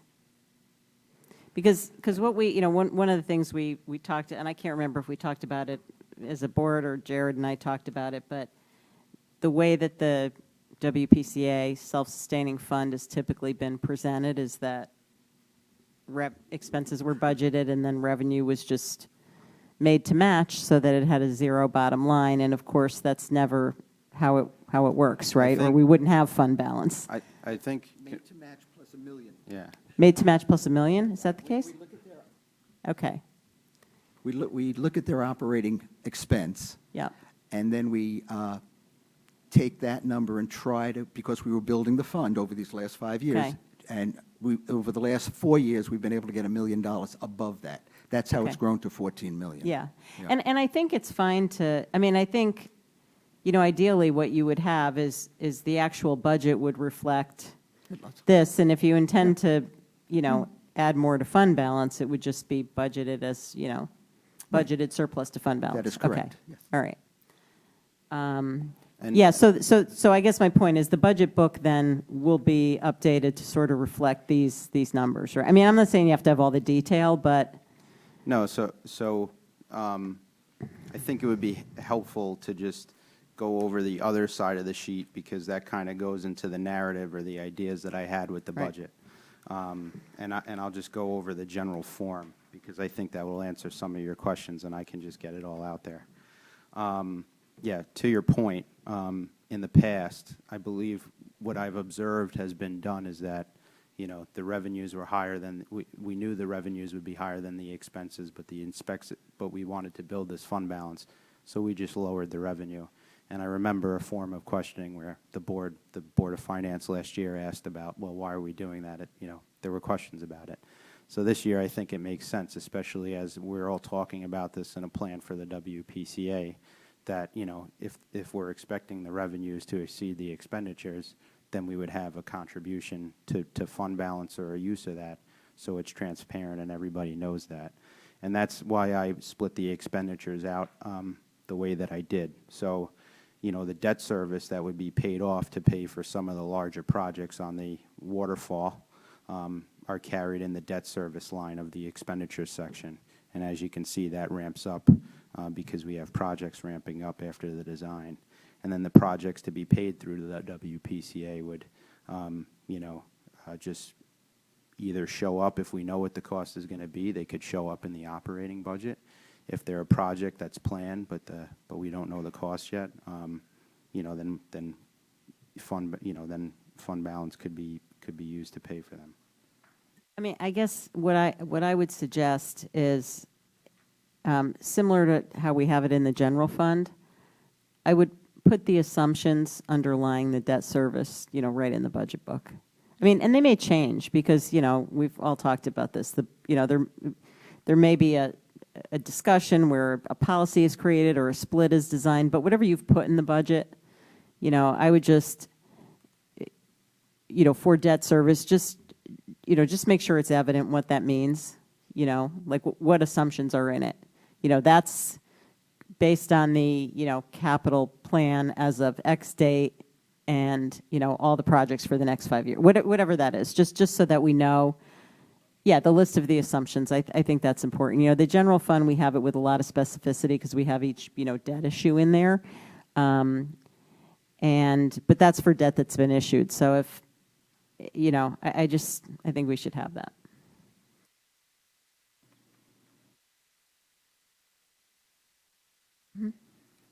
Yeah, Joe, you said something a couple of times that just kind of like stuck in my mind. You said, hopefully you could get grants. How dependent are you on grants to basically, get you through to 2028? My assumption is I only have the 2 grants that have already been granted. We have, other than that, every other number is a gross number. Okay. There's no netting. So my numbers say I can get us through 2028 or thereabouts without any additional grants. Grants are gravy to us. Yeah, okay, great. That's what I want to make sure. And then just one other question. So if you look at 2028, it looks like your debt service is starting to hit almost 40% of your revenues. Is that can't be sustainable? In this, he's looking at this sheet. So in this, that's kind of where the use of fund balance comes in to pay for the debt service. So it's taking up a larger portion of revenues. the debt service is going to, sorry, the debt service is going to flow through the operating budget, but you'd have to, you'd have to use fund balance.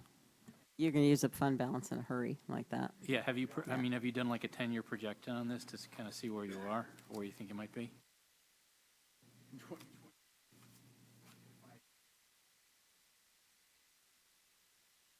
Right, but how quickly does your fund balance disappear? So, And I think it kind of tells you you probably can't pay for all the debt service. I mean, given what, yeah. there's going to, and that's probably what everybody's thinking anyway, but yeah. Yeah, so, I mean, when you add the expenses for the plant, that's when it starts to get really out of control. But also, I would say, in the funding mechanism for these, I'm very conservative and not assuming any grant funding. Grant funding could come in for these other projects, and that could affect it. So. Yeah, if there's two things I'd like the Board of Finance to come away with is the fund balance will be depleted in late '27, early '28, and we need to have a different source of revenue.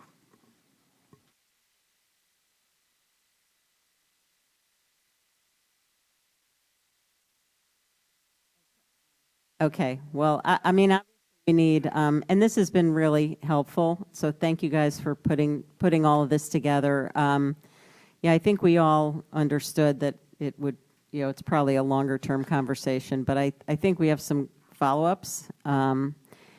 We're going to have to give some thought as to when we follow up. We have, as we know, tomorrow is February 1st, and our favorite part of the year starts in mid-March. So we're going to be, we're going to have a busy couple months. We have already 2 regular meetings in February. We have our budget process in March. So we need to give some thought as to when we have the follow-up. But obviously, lots to think about. If it's okay with everybody, does anybody have any other questions, or do we want to move to try to finish our last couple items? Ready? Okay. Item 6, to hear, consider, and act upon the draft minutes of January 10th, 2023. Motion to hear that item. Mr. Mottola, Mr. DeWitt, seconds. Any comments on the draft minutes? Mr. DeWitt? Yes, ma'am, I have a couple. On page 4, under the audit, it says there's a, right before number 8, it says follow-up items requested by the chairwoman, Charlton. I'd like to make a couple change. Well, I have a question for the board, and then I have a question and a change. So I think what we asked for in the second bullet is data in regards to the decrease in waste collection. Yeah, We didn't ask for waste collection. We asked what happened to it. Yeah, and right? a deeper an explanation. Yeah. Right. And a question for the board. There's the next bullet says receipt checker. That isn't a data item. So I think we were requesting data on why the receipt checker was deleted. Yes, and what the, there was discussion about either a compensating control had been put in place or would be put in place. So, that's. I don't know how to reword that one. I would just say follow. Maybe we can word it as the follow up on whatever that internal audit report was entitled. Follow up on internal audit finding related to related to transfer station. I'm going to give you the words, Prue. Okay.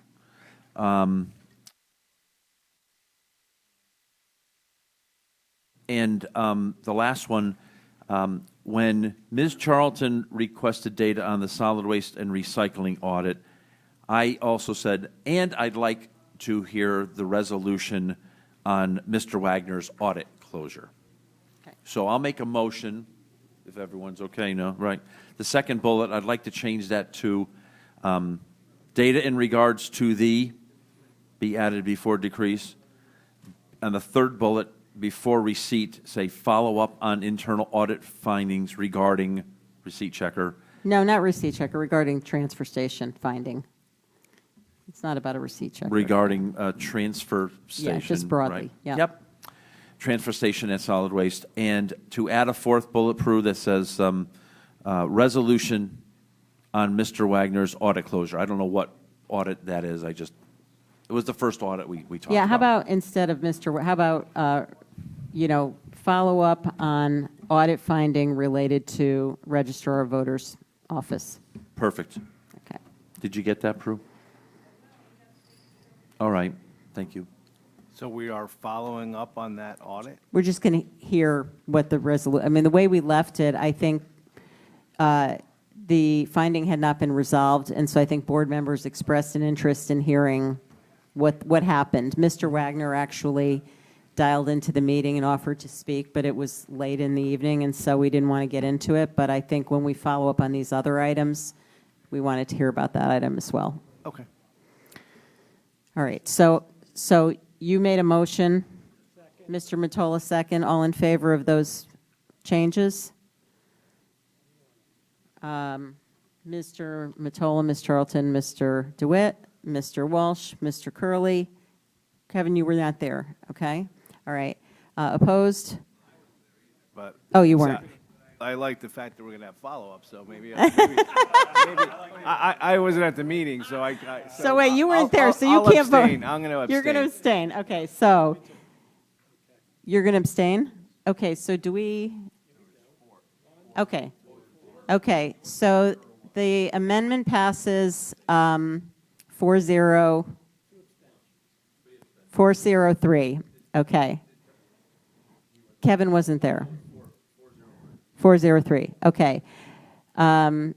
Okay, so let's take a vote on approving the minutes as amended. All in favor? Mr. DeWitt, Ms. Charlton, Mr. Mottola, Mr. Curley. That's it. Same thing? Abstain? Okay. Same vote count, Prue. 403. Thank you, Prue. Thank you. Okay. Next item is to hear, consider, and act upon any communications. Jared, do you have anything? Okay. I will just let the board know we did have an audit committee meeting. Congratulate our colleague, Mr. John Mottola, is now the chair of the audit committee. He wasn't there. We elected him. We did have a walkthrough of it's the ACFR now, not the CAFR, the Annual Comprehensive Financial Report. We have Mr. Centofanti to take us through the highlights. Next meeting, the board should know we had a surplus beyond what we anticipated, so our fund balance percentage did increase. So we could talk about that more next week. Any questions? All right, item 8, motion to adjourn. Mr. Walsh, Mr. Testani, all in favor? Aye. Good night. Thank you.